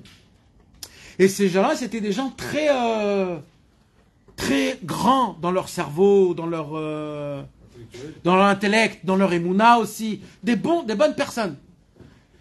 Il dit Rabbeinu, comme sa prière était que dans un niveau de hauteur, que pour des grandes choses, alors la prière d'Abraham rapprochait que les grandes personnes. C'est-à-dire quoi? Comment? C'est-à-dire qu'il y avait qu'un minimum de personnes de Goïm qu'ils arrivaient à voir de leurs yeux que quand Abraham priait, Hachem l'écoutait. Et puisqu'Hachem l'écoute, Dieu est vivant. Mais c'est qui voyait ça? Que les gens du niveau de Har, que les gens du niveau de montagne. C'est-à-dire que les personnes que Bémet, ils avaient une recherche, ils avaient un travail, etc. Donc c'était pas beaucoup de gens. Par contre, quand Yitzhak, il allait dans les champs pour cueillir les pommes de terre, les tomates, etc., en train de cueillir les pommes de terre et les tomates, Yitzhak Avinu était en train de prier. Il faisait une bonne doute dans les champs. Les gens, ils étaient éblouis, mais quoi, tu parles de quoi? Tu fais quoi? Tu dis, ben, je demande à Hachem que le goût de la tomate, elle soit parfaite, que ça pourrit pas, que ça me rassasie, etc. Et d'un coup, il dit Rabbeinu Akadosh, Hachem écoutait la prière de Yitzhak, et quand Yitzhak Avinu a prié Hachem, il a fait en sorte que des gens, même des champs, c'est-à-dire même des businessmen, ont reconnu Hachem à travers la prière de Yitzhak. Pas que les gens comme Abraham, des gens haut de niveau, mais même des gens qui sont dans le social, qui sont dans la parnassa de tous les jours, qui sont dans le... Mais Yaakov Avinu, il dit Rabbeinu, mes amis, Yaakov Avinu, il a découvert Hachem dans la maison, dans ton lit, dans tes habits, tout partout, dans tout partout. Et il dit, Rabbi Nachman de Breslev, sachez-le, le jour où le chemin de la prière de Yaakov Avinu va se dévoiler dans le monde, ça sera même les goïms qui vont se rapprocher de Dieu. Et ce jour-là, Ve'aya Adonai lemelech al kol haaretz, bayom hahu, yeh Adonai echad, u'shmo echad. Rabbeinu dans la Torah Yud va nous enseigner dans les autres Torahs, c'est quoi la prière de Yaakov Avinu. Comment ça se fait que vous sautez pas en l'air là? Comment ça se fait que ça s'est pas éclaté là le... Comment il est là encore le plafond? Dites-moi. Hein? Qui? Abraham, ouais. C'était son travail. Son travail c'était de faire descendre le premier niveau. Hein? Alors il y a écrit que dès qu'Abraham Avinu il est niftar, ils sont tous niftar. Ils sont tous repartis dans l'autre côté. Pourquoi? Parce que même que c'est un haut niveau, c'est pas le niveau ultime. Et la preuve de cela, c'est qu'Avraham Avinu, il a enseigné à ses deux enfants la Emouna, et il y a eu Ishmaël qui est sorti. Pourquoi il est sorti? Parce qu'Ishmaël aussi avait besoin de Yaakov. Si Ishmaël serait annulé à Yaakov, il serait resté comme il faut. Après, Yitzhak, il croyait que lui, il peut aussi enseigner la Emouna à ses deux enfants, Yaakov et Esav. Mais Esav, il a que appris de Yitzhak, donc que du niveau, que Hachem, il est du niveau des champs, c'est-à-dire que du businessman. C'est pour ça qu'on voit que Esav, il pleure, il crie, il demande à son père, Yitzhak, bénis-moi. Pourquoi? J'ai la foi dans ta bénédiction. Parce que lui, il a la foi que toute sa bénédiction, c'est l'oseille, c'est les femmes, c'est le chétar, c'est le guerrier. Parce que c'est ça qu'il lui a donné. Parce qu'il était ma'amine que Dieu, il est fait que pour mon matériel. Avoir une bonne maison, être en bonne santé, qu'il se passe rien de mal, que tout fonctionne parfaitement. Comme le rêve tunisien des Juifs, qu'on reste là et que rien ne se passe dans le monde. L'essentiel, c'est que tout est bien. C'est pas ça la réalité. Alors Yitzhak, il a dit, je tiens ta prière, Yitzhak. Mais alors si Esav, il sera annulé à Yaakov, Esav, il aurait sa réparation. Il vient Rabbeinu, il nous dit, la raison pour laquelle le monde ne comprend pas Hachem, c'est parce qu'on n'est pas resté avec Yaakov. Mais comme nous, les Juifs, on descend des 12 tribus de Yaakov Avinu, comme on a étudié dans la Torah tête, que la prière, elle est 12 tribus, vous vous rappelez qu'on a étudié ça? Elle passe par les 12 tribus, ça veut dire qu'on a atteint le 100% de la prière à travers Yaakov. Parce que dans les 12 tribus, il y avait le patron, le travailleur, l'étudiant, le roi, les prêtres, il y avait tout le sorte de personnages qu'il peut avoir dans un peuple. Et tous, ils ont reçu leur façon de comment communiquer avec Hachem Yitbarach. Donc Yaakov Avinu, il a reçu ce secret de la prière, mais plus que ça. Ce qui se cache derrière cette prière, c'est que quand les tzadikim, quand les gens, ils vont commencer à prier de manière comme Yaakov Avinu, juste toi, en priant, le monde va se rapprocher d'Hachem. Ils vont voir comment tu pries, ils vont voir comment Hachem te répond, et c'est comme ça qu'ils vont se rapprocher. Comme qui? Moshe Rabbeinu. Quand Moshe Rabbeinu était en Égypte, il a fait les 10 plaies, la mer elle s'est ouverte. C'est qui a entendu? Yitro. Yitro, il a dit attends. Moi je connais Dieu du niveau de la montagne. Je connais Dieu au niveau des champs. Mais Dieu au niveau du pratique. Parce qu'il y a écrit quoi là-bas? Il y a écrit que quand Moshe Rabbeinu a prié pour que la mer elle s'ouvre, il y a écrit que le parterre, il n'était pas fait debout. Il n'était pas debout. Normalement, ça devait être de la boue. D'accord? Il n'y avait pas de giclement de et il y a écrit que Akadosh Baruch Hu avait fait le reflet dans les eaux de la mer pour qu'il y ait de la lumière quand on marche. Le Midrash, il dit, c'est qui a évoqué ça? Le Midrash, il dit, mes amis, Moshe Rabbeinu a réfléchi jusqu'au dernier des détails pour que son troupeau, pour que son peuple, même quand il sort, tout soit parfait, que les pieds ne soient pas mouillés, que ta djellaba ne soit pas salie de la truc, jusqu'au dernier détail. Et Hachem lui a répondu jusqu'au dernier détail. Ça, quand Yitro, il a vu, il a dit, je deviens juif. C'est pour ça que Rabbeinu, il a ramené Yitro. Pourquoi il a ramené Yitro? Parce que Yitro, c'est le fruit de la prière de Moshe Rabbeinu, qui a fait rentrer de la Emouna chez qui? Chez le plus grand des prêtres du monde. Imagine-toi. Il dit Rabbeinu, maintenant sachez, la prière de Yaakov, c'est pas que Moshe Rabbeinu qui doit la prier. C'est nous tous. Nous, on est des Bnei Yaakov, on est des Bnei Israël. On a le devoir de prendre cette arme de Yaakov Avinu, de prendre la prière et d'arriver à une conscience de dépendre à 100% que de la prière. Même si c'est pas faisable dans notre monde actuel, au moins dans l'idée, au moins dans l'idée. Même si tu sais que tu dois recevoir un chèque tous les 20 du mois, d'accord? C'est le Bitoire Lomi qui te l'envoie. Ça veut dire, c'est que si la Médina elle tombe que tu l'auras pas, d'accord? Donc, même c'est sûr pour toi, d'accord. Mais que peut-être prie, peut-être faire entrer Hachem dedans. Dis-toi combien même tout est dans tes mains, Hachem. D'arriver à une vie de dépendre totalement que de la prière. Ça, c'est un juif. Ça, c'est ça, la Emouna. Et tant qu'on n'est pas à ce niveau-là, on manque d'Emouna, et vadaï qu'on manque de prière. Vous comprenez ce que je suis en train de vous dire? Maintenant, maintenant, écoutez bien ce que je vais vous dire. Parce que là, on a parlé du monde. Mais on a parlé aussi, Rabbi Nachman, il nous a appris, que quand on parle des goïms, on ne parle pas que des goïms. On parle de qui aussi, mes amis? Du goï qui est en nous. On parle surtout des rechokim, on parle aussi de nos frères juifs, qui sont complètement paumés et qui ne retrouvent pas la prière. Je vais vous donner des exemples. On est en temps de guerre. Aujourd'hui, on a vu que le premier niveau de prière, le niveau de prière de montagne. Pourquoi? Parce que pour la première fois, on a vu que même des gens très éloignés, très éloignés, ont prié. Pourquoi? Parce que eux, ils ont compris. Si j'arrive à un niveau pareil où je peux plus rien faire, alors je suis obligé de m'adresser à Hachem. C'est beau. Il faut arriver à ça pour qu'il y ait un commencement. Sans le commencement, il n'y a rien. Donc on a ce premier Kéli. Il y a des gens que pour eux, si tu les mets pas comme ça au mur, ils vont jamais s'adresser à Hachem. Il y a des gens, non. Il y a des gens que, dès que tu leur touches un tout petit peu leur poche, là, ils se mettent à prier à fond et... Mais non, c'est pas grave, mes amis, c'est normal. Malassot, au moins leur Emouna, c'est ça.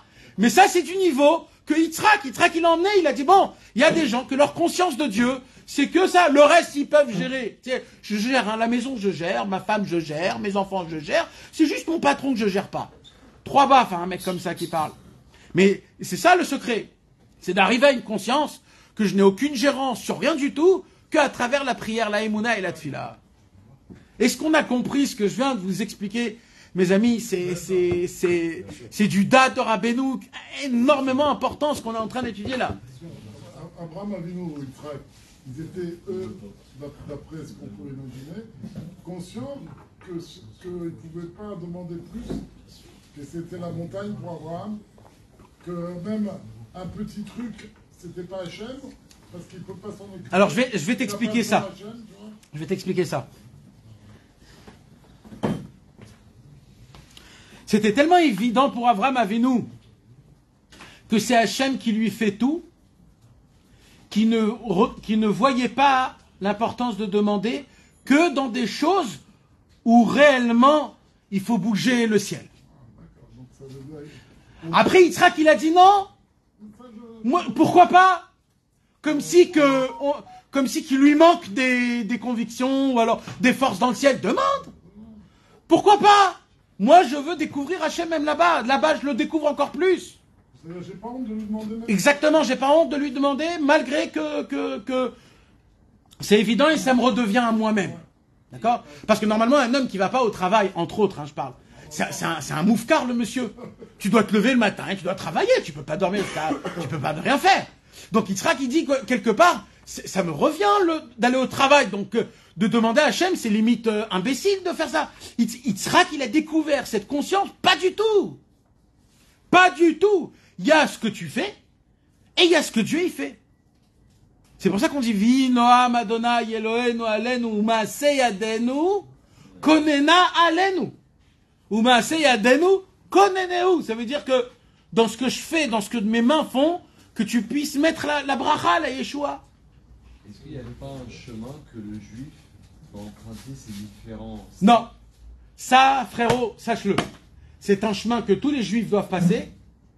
Et si tu te travailles pas dessus, on reste bloqué toute une vie que dans ou montagne, ou champ, ou maison. Non, mais ce que je veux dire, c'est que pour pouvoir accéder à cette conscience, comme Yaakov Avinu, il est dans le bouton de ma chemise, eh bien, est-ce que je ne dois pas d'abord passer par le fait de comprendre que Hachem, il est avec moi dans des choses très très grandes comme Abraham il a fait? Si. Ensuite de passer Si.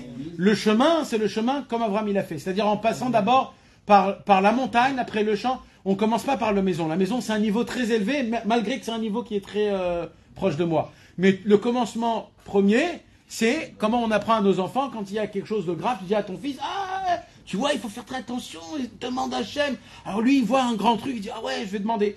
Et là, Hachem va le répondre à son niveau, et comme ça, il va faire descendre Hachem vers lui, et plus tu le fais descendre vers toi, plus toi, tu fais montrer Dieu, combien Dieu est grand devant les autres. Et c'était quoi la différence que Yaakov et Yitzhak au niveau de la tfila, la émouna? Alors, le niveau de Yitzhak, c'était la Parnassa. Mais, mis à part la Parnassa, alors le reste, non. Yaakov, c'est qu'il a fait rentrer Akadosh Baruch Hu, même dans les choses banales. C'est-à-dire dans la maison. C'est quoi la maison? Tu sais, des fois, toi, dans la maison, c'est des choses que même pas... si par exemple, un rideau s'est déchiré, combien de temps ça va t'embêter dans ta tête? 2 minutes. 2 minutes, c'est quoi un rideau maximum tu descends, tu viens, t'achètes, tu rechanges, et il n'y a rien de spécial, quoi. Ça veut dire... tu comprends ce que je veux dire? C'est-à-dire les choses de la maison, les choses intimes, les choses personnelles, les choses qui sont simples, qui sont aussi Shalom Bayit, etc. Mais ça veut dire ces choses-là que jamais tu vas te dire je vais prier pour ça. Dans ta tête, tu dis je prie pour des choses importantes. Dès que tu dis je prie pour des choses importantes, tu rentres déjà dans la catégorie d'Abraham Avinu. Aujourd'hui, il doit suivre quoi alors? Hein? Le juif aujourd'hui doit suivre plus la émouna de... Non, nous c'est sûr qu'on doit arriver au niveau de Yaakov. Mais il commence d'abord par Abraham Avinu. C'est-à-dire on doit d'abord s'habituer à prier énormément déjà dans ce qui se passe dans des grandes choses. Ça veut dire quoi? Ça veut dire si par exemple on est dans une guerre et que tu as le hamal dans ton téléphone, c'est-à-dire qu'il y a le... Comment on dit le hamal? Quand il y a les alertes, d'accord? Et tu reçois sur ton télégramme des hodaot, il s'est passé comme ça, il s'est passé comme ça, il s'est passé comme ça. Un vrai juif, il a le droit de regarder ça et de lire ça à une seule condition. Qu'après que tu as lu, tu fais de ça une prière. Toute petite même. Hachem aide le peuple actuellement, ici. Sur chaque Oda que tu reçois. Sinon, tu fais pas ce que tu dois faire. Et on doit prendre cette idée, mes amis, c'est pas de la rigolade, je vous donne pas ce tam, c'est important. Imaginez-vous, on reçoit 14 ou 15 ou 20 par jour, ou 30 petites prières pour le Ham Israël tout le temps. Tu imagines quel tzaddik tu vas devenir, quel émouna tu vas atteindre. Ça rejoint notre cours de mardi en plus. Nahon. Ça risque d'être éphémère si on reste au niveau du A, comme les Talmidim d'Abraham qui ensuite, quand il n'y avait plus le A. Non, parce que la prière en elle-même, il dit Rabbeinu, c'est un chemin qui va t'emmener. Ça veut dire, tu vas arriver des niveaux dans ta prière de décrire, comme Moshe Rabbeinu il a décrit, que quand je vais marcher sur la mer, mes pieds ne vont pas se mouiller. Tu vas arriver des niveaux, tellement tu auras de la Emouna, du niveau de Yaakov, que sur chaque chose que tu vas avoir, tu vas réclamer Hachem. Je veux que ce soit de cette manière-là. Et à toi, avec ta grandeur et ta miséricorde, fais en sorte que, et comme ça. Et plus tu vas détailler, plus c'est parce que tu as de la Emouna, parce que tu as la foi, que c'est, si tu demandes, ça se fait. Si tu demandes pas, ça ne se fait pas. Aussi simple que ça. Et tellement tu vas voir que Béhémet Hachem, il t'écoute, tu vas le voir de tes yeux. C'est ça, Yaakov, que tu vas être dépendant de ça totalement. Parce qu'en plus, on pense que notre prière personnelle, comment on pense qu'on est petit, on ne va pas aboutir. Parce que si on va dire, on veut prier qu'il y aura des Zrat Hachem, qu'il n'y a plus un soldat qui soit blessé ou qui tombe, ça nous paraît d'abord très difficile à imaginer. Nahod, parce que c'est un manque d'émouna. Un manque d'émouna. Et deuxièmement, plus comme c'est moi qui l'a fait cette prière. Alors encore plus, elle ne va pas être entendue. Nahod. Alors qu'est-ce que je vais dire? Je vais dire, espérons qu'il n'y a pas de mort. Exactement. Il dit Rabbeinu, c'est un manque d'émouna. Et il dit Rabbeinu, c'est pour ça que le travail essentiel de la prière, c'est la émouna, et l'essentiel de la émouna, c'est la prière. Dans les deux côtés. Donc il faut d'abord commencer à prier. Il faut se briser, se casser les lèvres. Il faut se donner des coups de poing dans les lèvres pour parler. Et comment tu peux tomber dans la tristesse si jamais t'es pas, entre guillemets, tu sens que t'es pas écouté alors que t'as prié. Non, t'as pas le droit de croire que t'es pas écouté. On a dit, il y a deux fois, on a dit, fondamentales avant de prier, de connaître et de savoir une chose. Premièrement, Hachem, il a un plaisir énorme de m'écouter. Et deuxièmement, Hachem est prêt à m'écouter et à appliquer ce que j'ai fait malgré ma petitesse. C'est sa volonté. Si tu le fais, c'est parce que lui, il le veut, pas toi. C'est lui qui veut ça. Alors, ça n'existe pas, ça s'est pas fait. Jamais tu peux dire ça s'est pas fait. C'est faux de dire ça. Jamais tu peux dire ça s'est pas fait. Non, c'est parce que tu vois mal les choses. Il te manque des mounas dans ce que tu as demandé. Il a demandé à Hachem, Hachem, arrange-moi mon problème. C'est pas comme ça qu'on demande à Hachem. Oui, il faut que ça soit un mishpat, il dira Benoît. Un mishpat, c'est un jugement. D'abord, tu reçois ce qui s'est passé à Hachem, animé Kabel, Machekoreiti. Je dois faire tes chouvas. Ouvre-moi mes yeux sur quoi? Alors déjà, je te demande pardon Hachem sur ce problème-là, que tu as dû m'envoyer ce problème-là pour que je me manifeste et je te demande pardon. Je te demande pardon Hachem. Maintenant, normalement, je devrais te demander de la force pour passer cette épreuve avec la tête haute et comme un combattant. Mais je ne suis pas un combattant.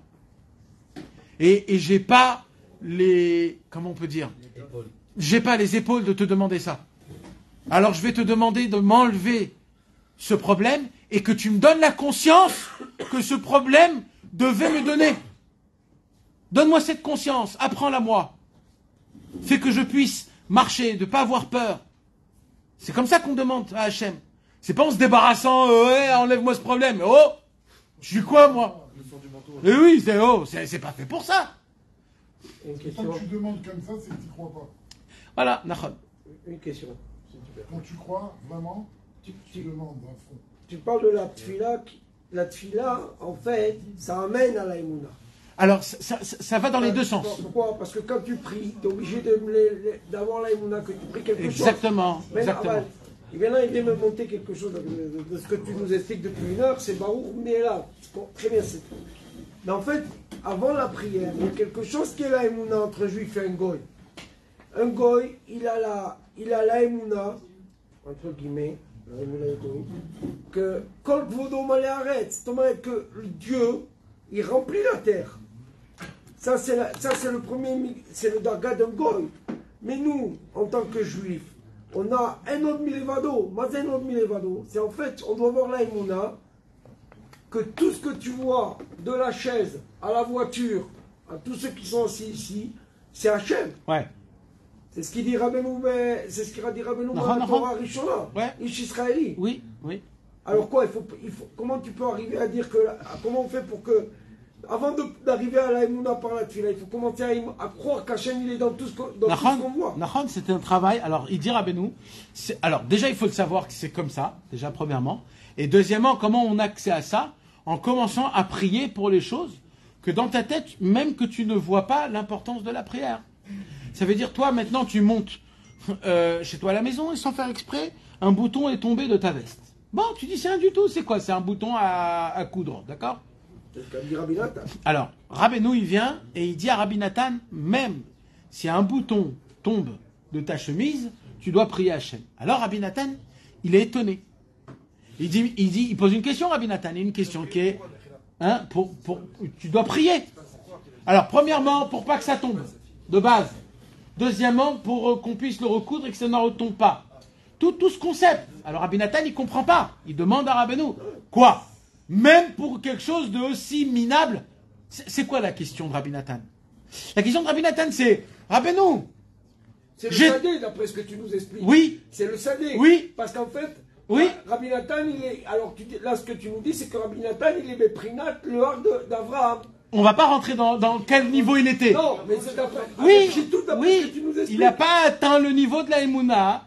D'ailleurs, personne n'a atteint le niveau de la Emouna avant que Rabbeinu ne l'a pas mentionné, parce que ce ridouche là, c'est Rabbeinu qui l'a mentionné. C'est Rabbeinu qui nous a dit que même sur un bouton d'une chemise, il faut que tu demandes à Hachem. Et Rabbi Israël Cordonneur, avant de faire ses lacets, il faisait une prière à Hachem. Alors, Rabbi Nathan, il pose une question, il dit, mais attends, Ribono Shel Olam, Rabbeinu, il n'y a pas des autres choses plus importantes à prier? C'est ça la question qu'il lui pose. Il lui dit, j'ai besoin de faire tes chouvas, magava, tavatachila, oui. Tu veux que je commence à prier maintenant même sur un bouton? Je comprends pas. Et là-bas, il y a écrit que Rabbeinu, il a été makpid alav. Rabbeinu la goerbo, comment on dit, il a reprimandé, il lui a grondé, il lui a dit, Rabbi Nathan, même pour ces petites choses, il faut demander à Hachem. Maintenant, quand on lit ça dans Ishtaprut Hanefesh, tu dis, ah ouais, bon, sympa, ok, d'accord, j'ai compris. Pas du tout, c'est pas ça l'effet que ça doit te faire. C'est tout ce qu'on vient d'étudier, c'est que le chidouche de Rabbeinu, c'est que Rabbeinu veut nous dévoiler un nouveau chemin de prière. C'est le chemin de Yaakov Avinu. Et là, tu comprends la phrase que Rabbeinu, il a dit, Ani kankan chadash malei yashan. Et il dit, Rabbeinu, je n'ai rien inventé. Mon chemin, c'est le chemin qui remonte directement d'Avraham, Yitzhak et Yaakov. Comme ça, il a dit Rabbeinu. Et comment on fait alors pour arriver au Darga, que de voir tout ce que Rabbeinu nous dit dans Torah Aleph, moi je vois quelqu'un, je le vois pas, il n'existe pas. Ça, c'est la... Hachem, il est là-bas,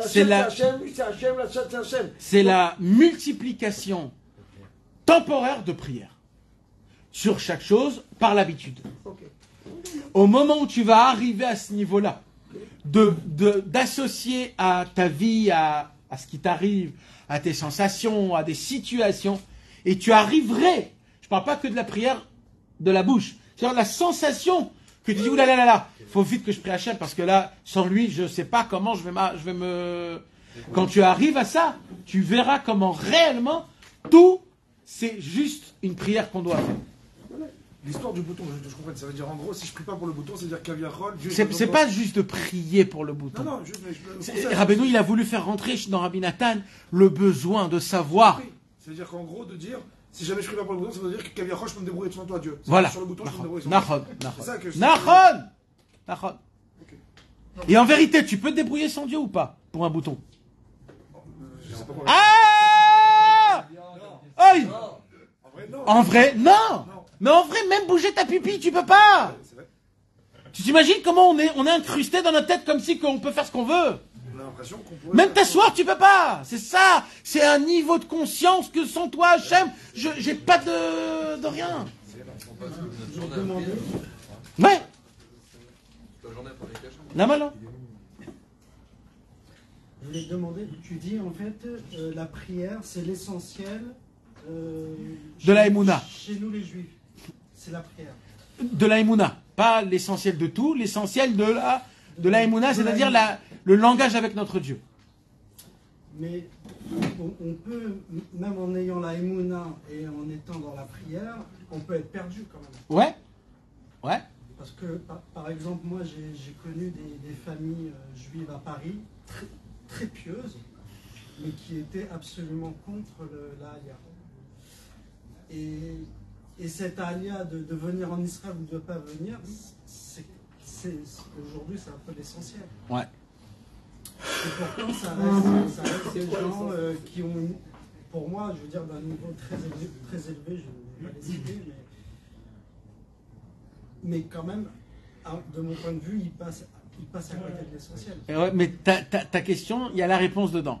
Rabbeinu, il dit, pour goûter à la prière, il faut monter en Israël. C'est Eretz Israël qui te donne le goût à la prière. Quand je dis le goût, c'est pas l'envie. C'est la fonction, c'est comment toi tu vois les choses de dedans, le sens.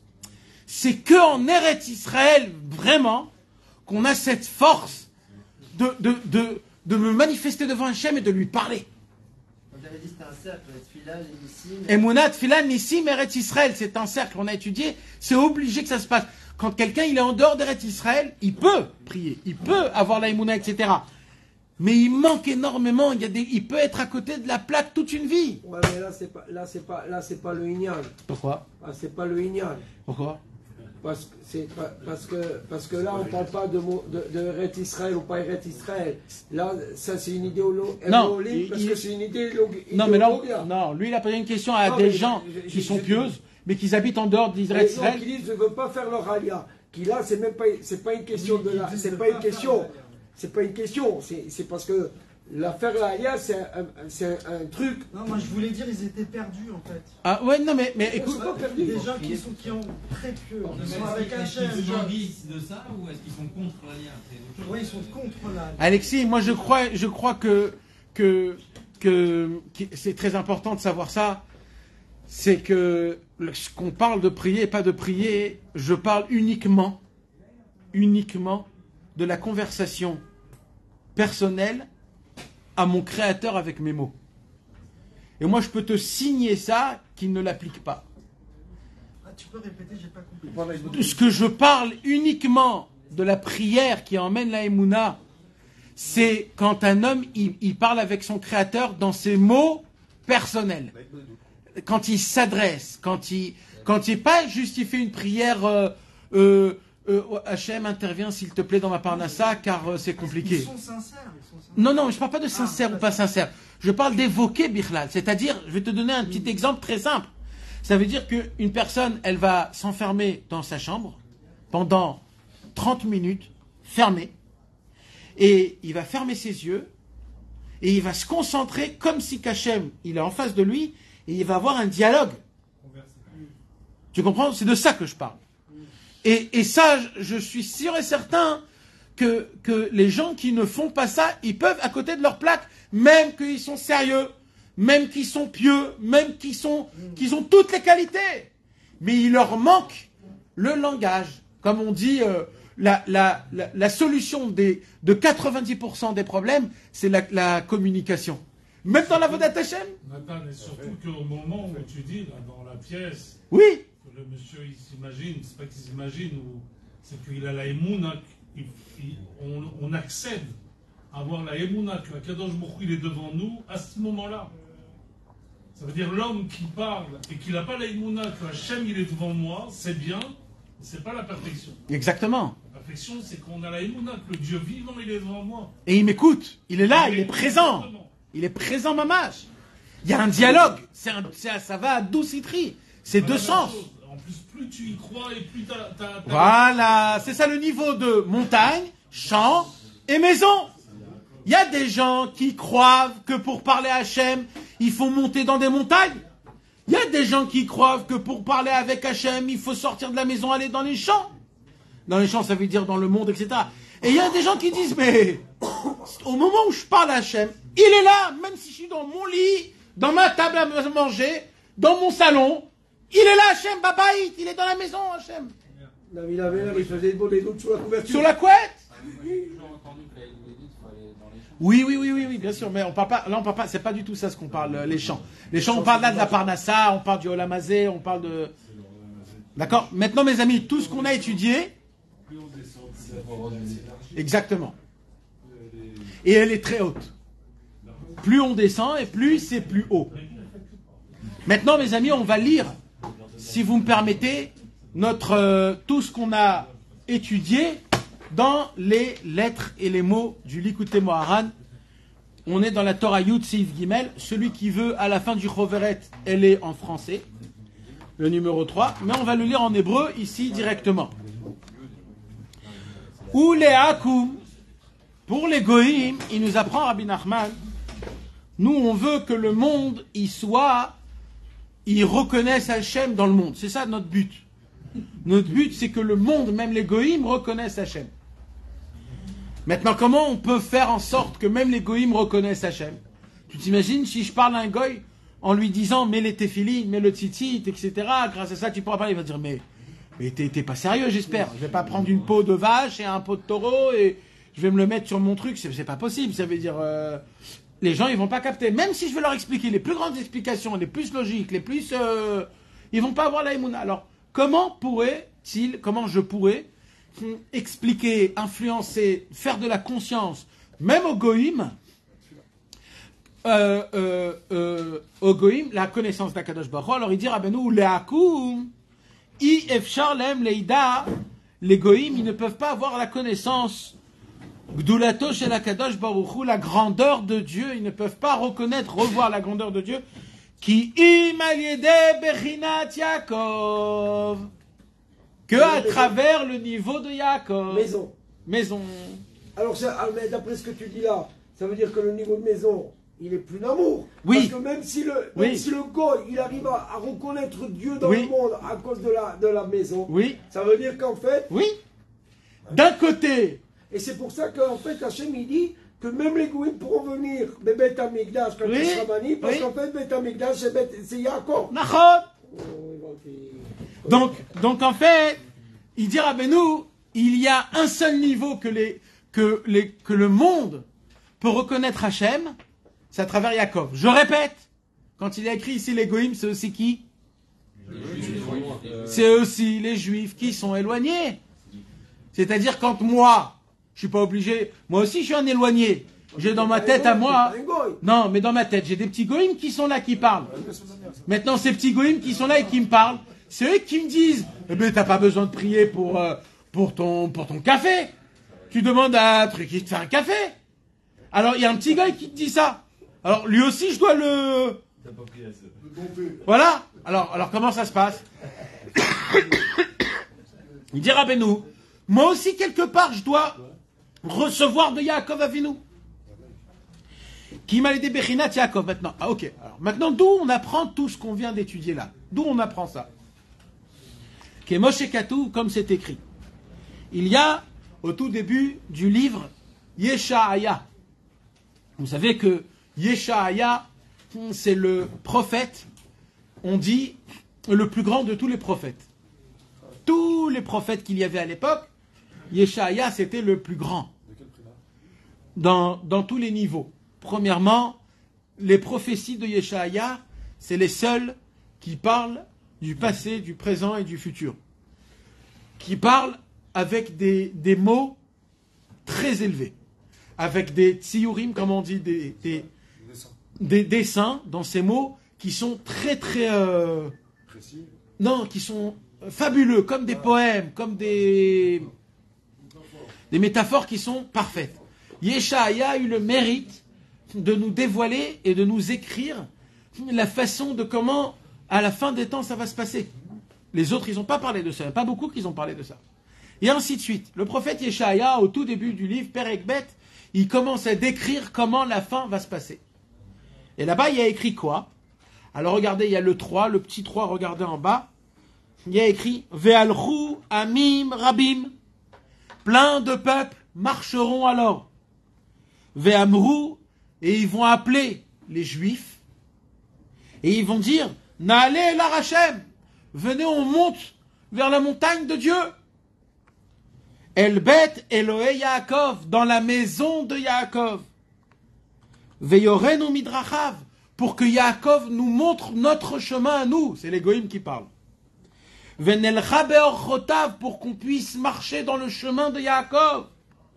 Ki mitzion tetze Torah udvar Adonai miYerushalayim, car on veut recevoir la Torah que de Yaakov. Que de Yaakov. Veshaftu ben hagoyim, et comme ça sera eux qui vont nous juger entre les peuples, entre nous et entre les Juifs. Et là-bas, il y a écrit Bet Yaakov lechu venelcha beor Hashem. Comment les Juifs appellent, comment les Goïm appellent les Juifs? Bet Yaakov. Pourquoi Bet Yaakov?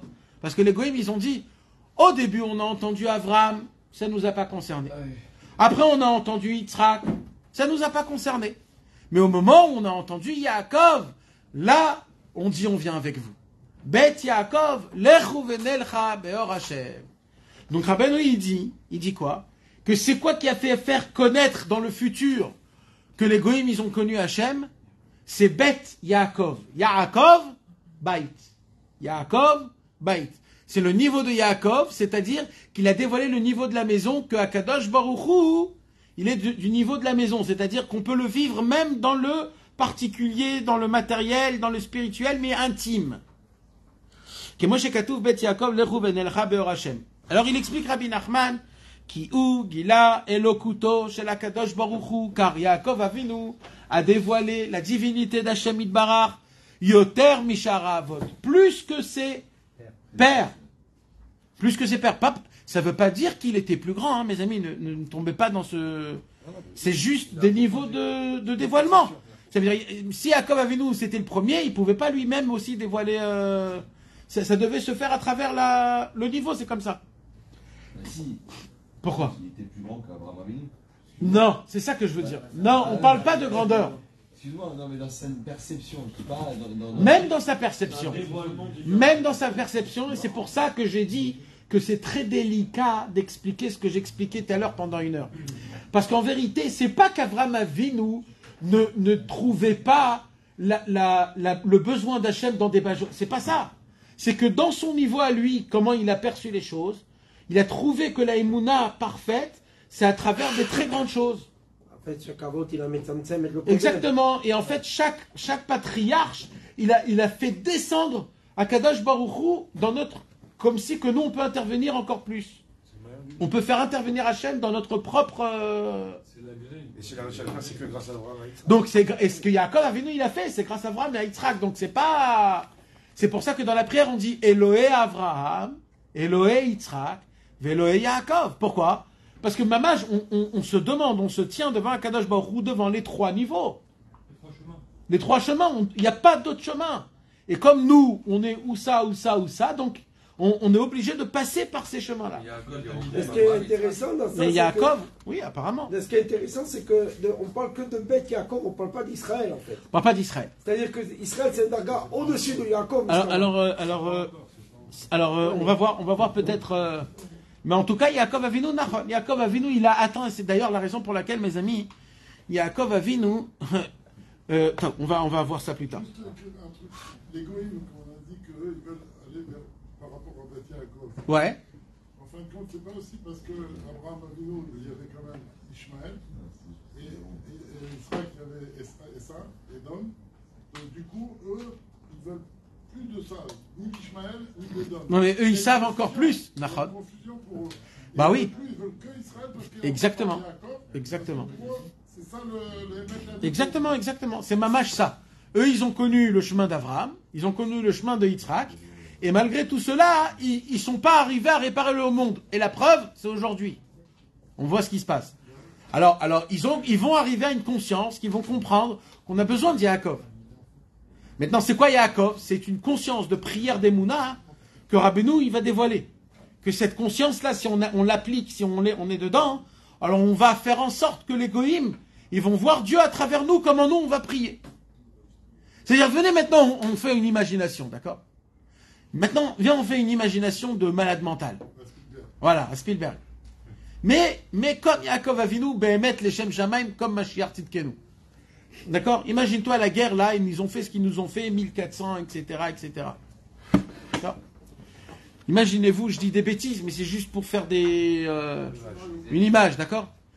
Si maintenant, imaginez-vous, on prend tous les Chayalim, tout le peuple, et au lieu de leur mettre des gilets pare-balles et des casques, on leur met des talites et des tfilines.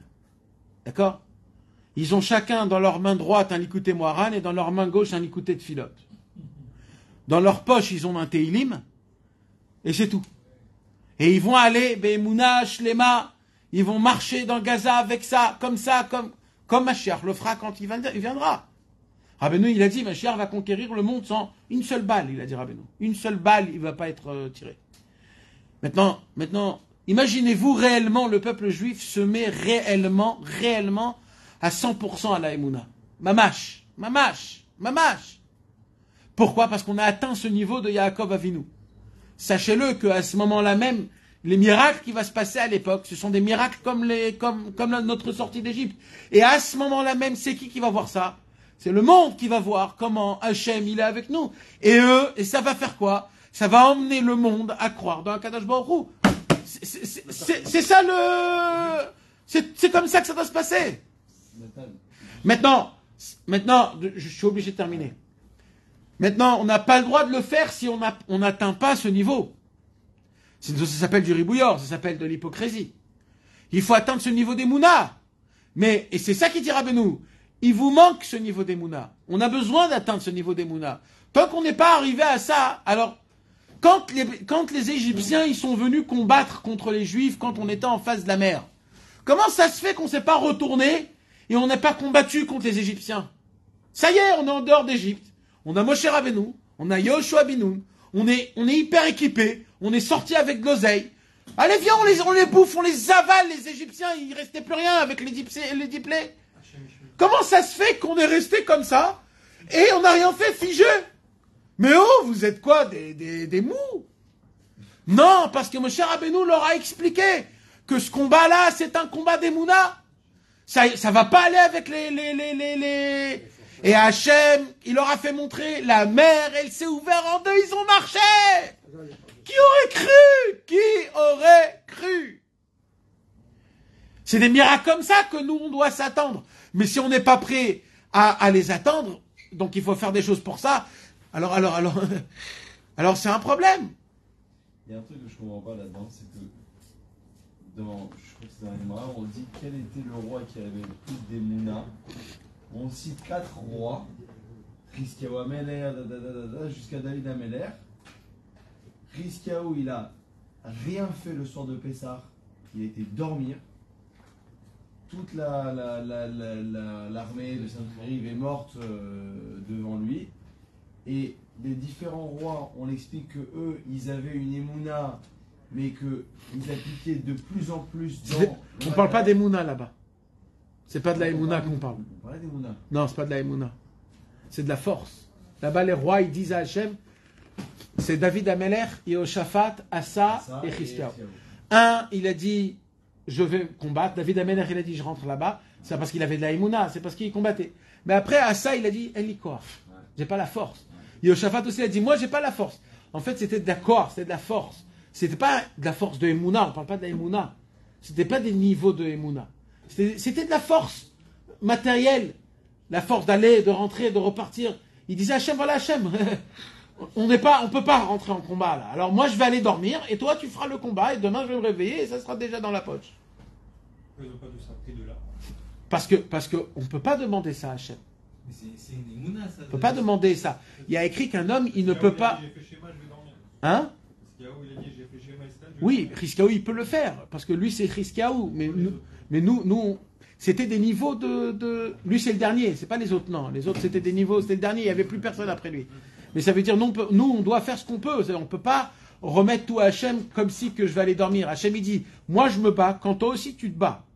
Mais ne me laisse pas, moi, me battre tout seul. Bah, je t'ai emmené, toi, dans ce monde-ci pour que c'est toi qui bouge, pas pour que c'est moi qui bouge. Alors, justement, cet exemple-là, justement ça, pourquoi est-ce que là, maintenant, ça marche? Et dans l'exemple que tu viens de dire pour les Bnei Israël de l'Égypte, tu dis non, là c'est une milchama de Emouna, il n'y aura pas de balles, pas d'affrontement. Oh, je reste comme ça, je fais rien. Je vais avec mon télé, je vais avec mon écouté de filote. Non, mais je vois une vraie question. Oui, parce que à ce moment-là, on n'avait pas d'autres ustensiles. Parce qu'on n'a pas encore reçu la Torah. Il y avait Moshe Rabbeinu. Il y avait Moshe Rabbeinu. Et aussi, on sortait d'Égypte, on va devenir le peuple juif mamash. Et pour devenir le peuple juif, j'ai besoin de l'Itabed à la Emouna. J'ai besoin de mettre toutes mes forces dans la Emouna. Et Moshe Rabbeinu était obligé d'enseigner à un peuple qui était rempli d'idolâtres, le peuple juif en Égypte pendant 400 ans. Il était obligé de le faire un extrait de Emouna parfait. Sinon, ça serait grave. Et normalement, la fin des temps, on aurait dû arriver à l'époque de nous, avec tous les miracles qu'il y a eu et tout ça, c'est là que tout le monde aurait dû avoir la c'est là qu'ils auraient dû reconnaître Hachem, les goïms. Alors, ils ont tous des miracles. quand? À l'époque de Moshe Rabbeinu? Alors la question c'est? La question c'est pourquoi ça il faut leur demander à eux, pas à nous. Non, parce que Behemet, le seul qui avait de la Emouna parfaitement Behemet, c'était Moshe Rabbeinu. C'est pour ça que ce que Moshe Rabbeinu il a fait, il a créé Yitro. À chaque personne qui aurait de la Emouna parfait, qui aurait fait la même chose, il aurait créé son sosie dans l'autre, chez les Goïm, dans le Tamé. Et comme ça, il l'aurait ramené. Mais c'était un travail il y a écrit Ve'erev Rav ala itam. Beaucoup de Erev Rav, ils sont montés. Maintenant, ce Erev Rav, c'était qui? C'était des gens qui ont vu ce qui s'est passé avec le peuple juif. Donc, quelque part, on peut dire que c'est un petit peu la Emouna qu'ils avaient à l'époque, qui a fait en sorte de ramener ce Erev Rav-là. C'est la peur, plutôt. Alors, ça dépend, on ne sait pas. Il y a des gens qui disent comme ça, il y a des gens qui disent comme ça. Mais on peut expliquer, ça veut dire il y a quand même ce travail-là. Maintenant, ce qui se passe, c'est que maintenant, suite à toutes ces données-là, nous, on doit faire quelque chose avec toutes ces données-là. On sait tout ce qui s'est passé, comment ça s'est passé. Il faut maintenant qu'on mette en application. C'est ça notre travail à nous. Nathan, juste une dernière question. Quand Yaakov il a été à l'encontre de Esav, il a fait 3 plans. Exact. Hein, ouais. Exact. Il a offert des cadeaux, ensuite il a prié. Exact. Et après il y a une 3e étape, il s'est préparé à la guerre. Au combat, exact. Donc on voit bien que là par exemple, la prière c'est pas le dernier échelon. Exact. Après il a préparé. Exact. C'est une très bonne question. C'est une très bonne question. C'est Shtadlout, on l'a fait Shtadlout. C'est une très bonne question. C'est une très bonne question. Il y a écrit dans Sefer Amidot que quand il y a des combats, des guerres, on va appeler ça, alors un homme, il doit se préparer à la guerre. Il doit se préparer à la guerre. Mais il doit mettre toutes ses forces dans la prière. Regarde, ce que je suis en train de te parler, c'est un niveau final. Quand Mashiach viendra, on va atteindre ce niveau que on va conquérir des batailles qu'avec la prière. Tant que Mashiach n'est pas encore venu, on n'a pas atteint ce niveau-là. Alors, tant qu'on n'a pas atteint ce niveau-là, on doit partir en guerre, prendre le pistolet et tirer. C'est comme ça. Parce qu'on n'a pas atteint encore ce niveau de bataille générale. Par contre, il y a des tzadikim, qu'eux, ils ont atteint ce niveau de Emouna. Eux, ils n'ont pas besoin d'aller à la guerre. Alors eux, ils vont juste prier. Et grâce à leur prière, grâce aux gens qui vont à la guerre, il y aura une atzlacha, Bezrat Hashem. Mais de là à faire un général, que personne va à la guerre, ça sera quand Mashiach viendra, qui va nous enseigner une émouna tellement grande que même s'il y aurait une guerre, même sans aucune balle tirée, on pourra vaincre et gagner toutes les guerres. D'ailleurs, le dernier combat qui va se faire, ce sera un combat contre les forces du mal et les forces du bien. Et les forces du mal et les forces du bien, c'est la force de la émouna et la force de Kochi ve'otsem yadi. Ma main, ma force, ma puissance.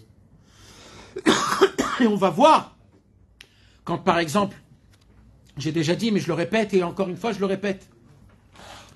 Aujourd'hui, dans la politique israélienne, on essaye très vite de faire attraper le chapeau. C'est qui le coupable? C'est qui? C'est qui? C'est qui le coupable? Parce qu'il faut qu'il y ait un coupable. Il faut mettre sur quelqu'un le coupable. Maintenant, tout le monde te dit que ça ne se peut pas dans la logique des choses, dans la nature des choses, ce n'est pas réel, bichlal, que les services de Modine, comment on dit, les services de renseignement n'ont pas eu pendant 1 an un seul renseignement ou alors c'est pas possible. Maintenant, dans la logique des choses, c'est pas possible, Béhémet. Alors il faut expliquer ça. Alors tu sais quoi l'explication la plus simple? C'est que Hachem, il intervient et il dit, vous voyez votre outil que vous avez de la fierté aussi grande. C'est les plus forts, c'est les plus grands, et on sait tout, et le Mossad, et en Iran, et autre. Hachem, il dit, regardez, sous vos yeux, ça veut dire 10 mètres en face de chez vous, 10 mètres. Tu vas les voir tous les jours. Tous les jours, ils vont faire des exercices. Tu vas voir de tes yeux. Et toi, tu vas dire, non, ils font rien. Et personne va comprendre qu'il se passe quelque chose. Parce que Hachem, il va dire, tu vas voir, avec tout ça, c'est moi qui gère. Si je veux, vous voyez. Si je veux, vous voyez pas. Si je veux vous gagner. Si je veux, vous gagnez pas. Vous allez rester pendant 24 heures sans aucun armée. Maintenant, c'est pas normal. On est dans un monde de 2023. On a tout ce qu'il faut. Comment c'est possible que pendant 24 heures, des gens, ils étaient enfermés dans des endroits en train de les tuer 24 heures? Mais oh! Même un Mechabel aujourd'hui qui a fait un pigouin, on le trouve en moins de 24 heures. Comment ici, pendant des 22 Moshav, ils sont comme ça? Hachem, il dit, je vais vous faire montrer c'est qui le patron. Avec toute la sophistication.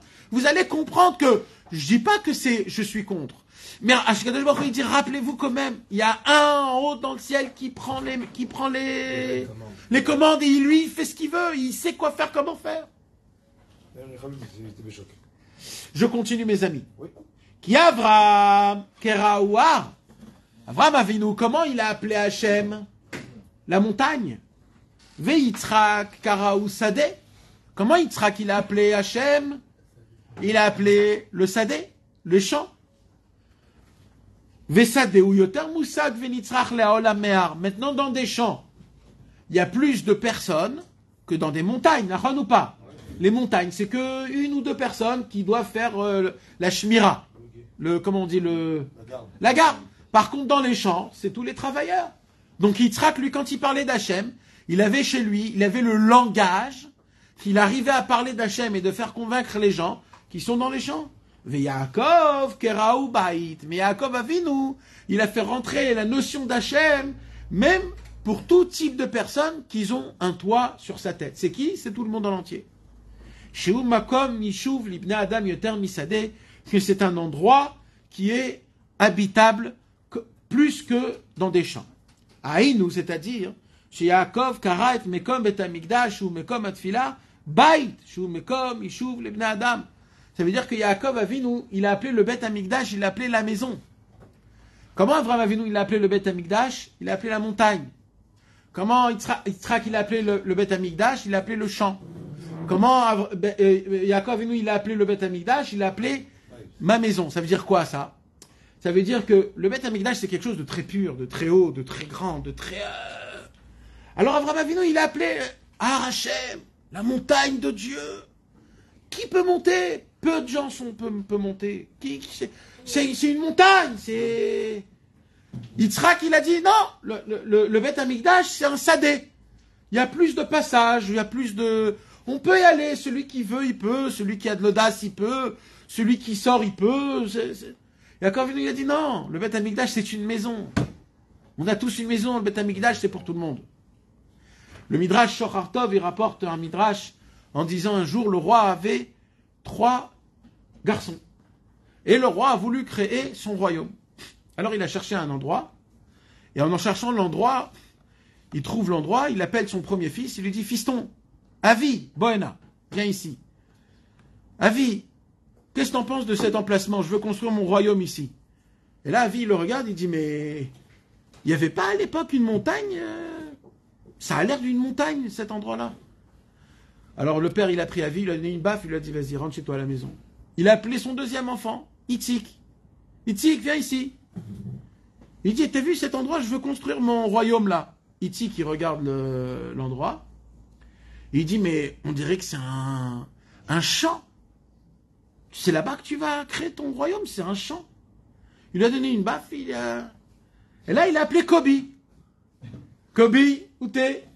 Et là, il vient, il dit à Kobe, son fils, lui dit, tu vois là-bas l'emplacement, je veux là-bas créer mon royaume. Il dit, bah, tu sais ce que je vois ici, papa? Il lui dit, vraiment un emplacement d'un royaume. Il lui a dit, bah, c'est sur toi que je vais appeler mon royaume. C'est ce qui s'est passé avec Abraham, Yitzhak et Yaakov. Abraham, Yitzhak et Yaakov, Abraham, il a vu la façon de la prière de la Emouna d'Hachem qui est spécifique à certaines personnes. Yitzhak, il a su l'étendre un petit peu, et Yaakov Avinu, il a rendu Hachem, la Emouna et la Tfila pour tout le monde. Qui est là et Tfila mais ar vesadeh le prinat baït. Yaakov Avinu, il a pris la prière d'Abraham et de Yitzhak, il a pris la prière du haut niveau, la prière du niveau un peu plus bas, et il a rendu Baït, il a rendu la maison. Chez Yesh, Botfissa, Libna Adam Yoter, Mer Vesadeh, c'est-à-dire que un être humain va ressentir qu'il a vraiment besoin d'Hachem, même dans les plus petites choses, et limite, j'ai pas honte d'appeler Hachem, même pour des choses qui sont banales. Qui beprinat Baït, il dit Rabbeinu, car la maison, Yesh Gam Leakum Asaga. Parce que la maison, même les goïms, ils comprennent ça. Ça veut dire que Yaakov Avinu, il a compris un langage de prière et de foi, que quand je le parle même à un goy, il comprend que je dois dépendre totalement de Dieu.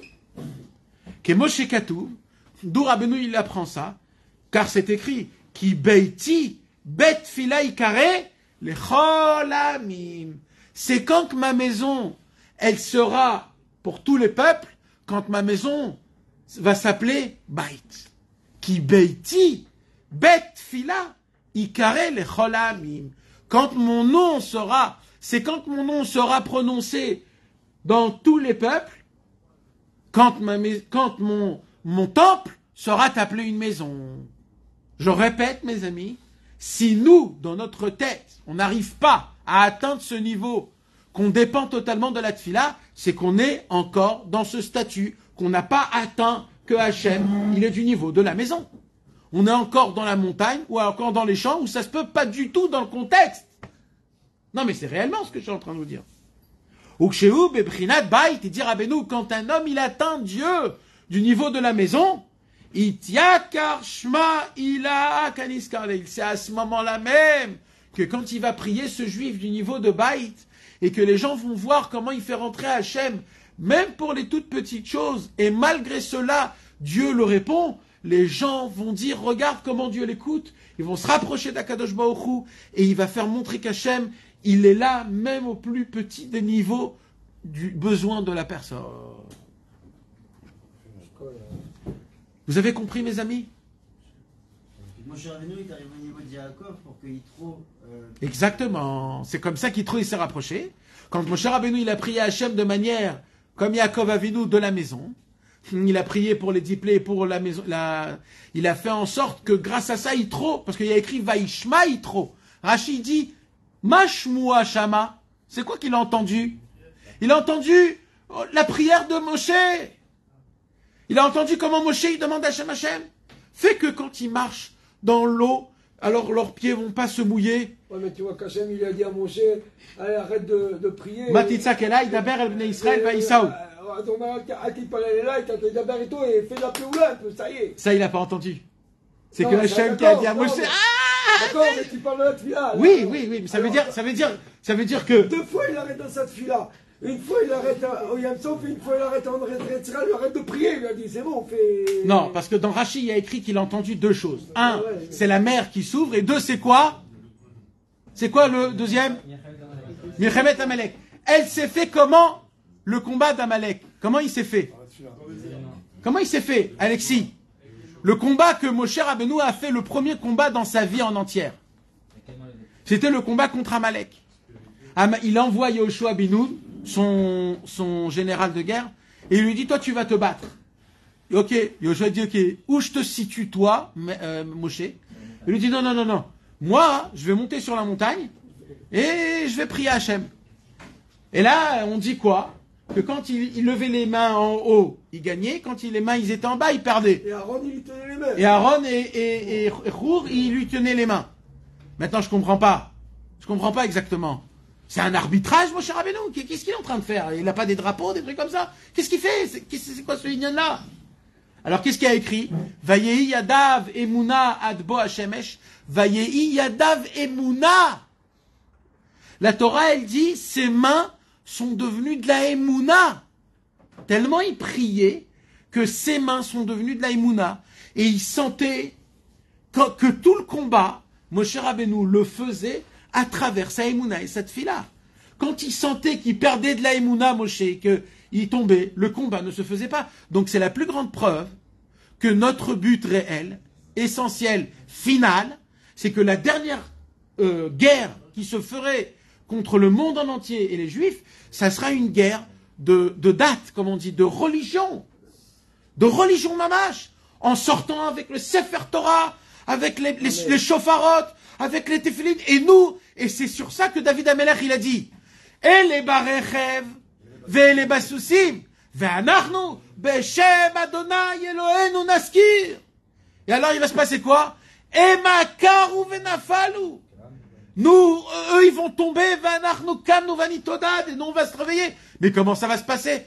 Oui, comme ça, Pepshitut, avec la Emouna, Behemet, Pepshitut, comme ça s'est passé avec Moshe, ça se passera Bezrat Hashem à la fin, quand Mashiach Tzidkenu b'mera be'amenu yavo bekarov Bezrat Hashem b'zchut kol hatzadikim b'zchut kol hakdoshim Bezrat Les Hashem. soldats, j'ai entendu dire, ils réclament même pas de la nourriture, ils réclament des tefillin. Ah, j'ai rien à dire à ce sujet-là.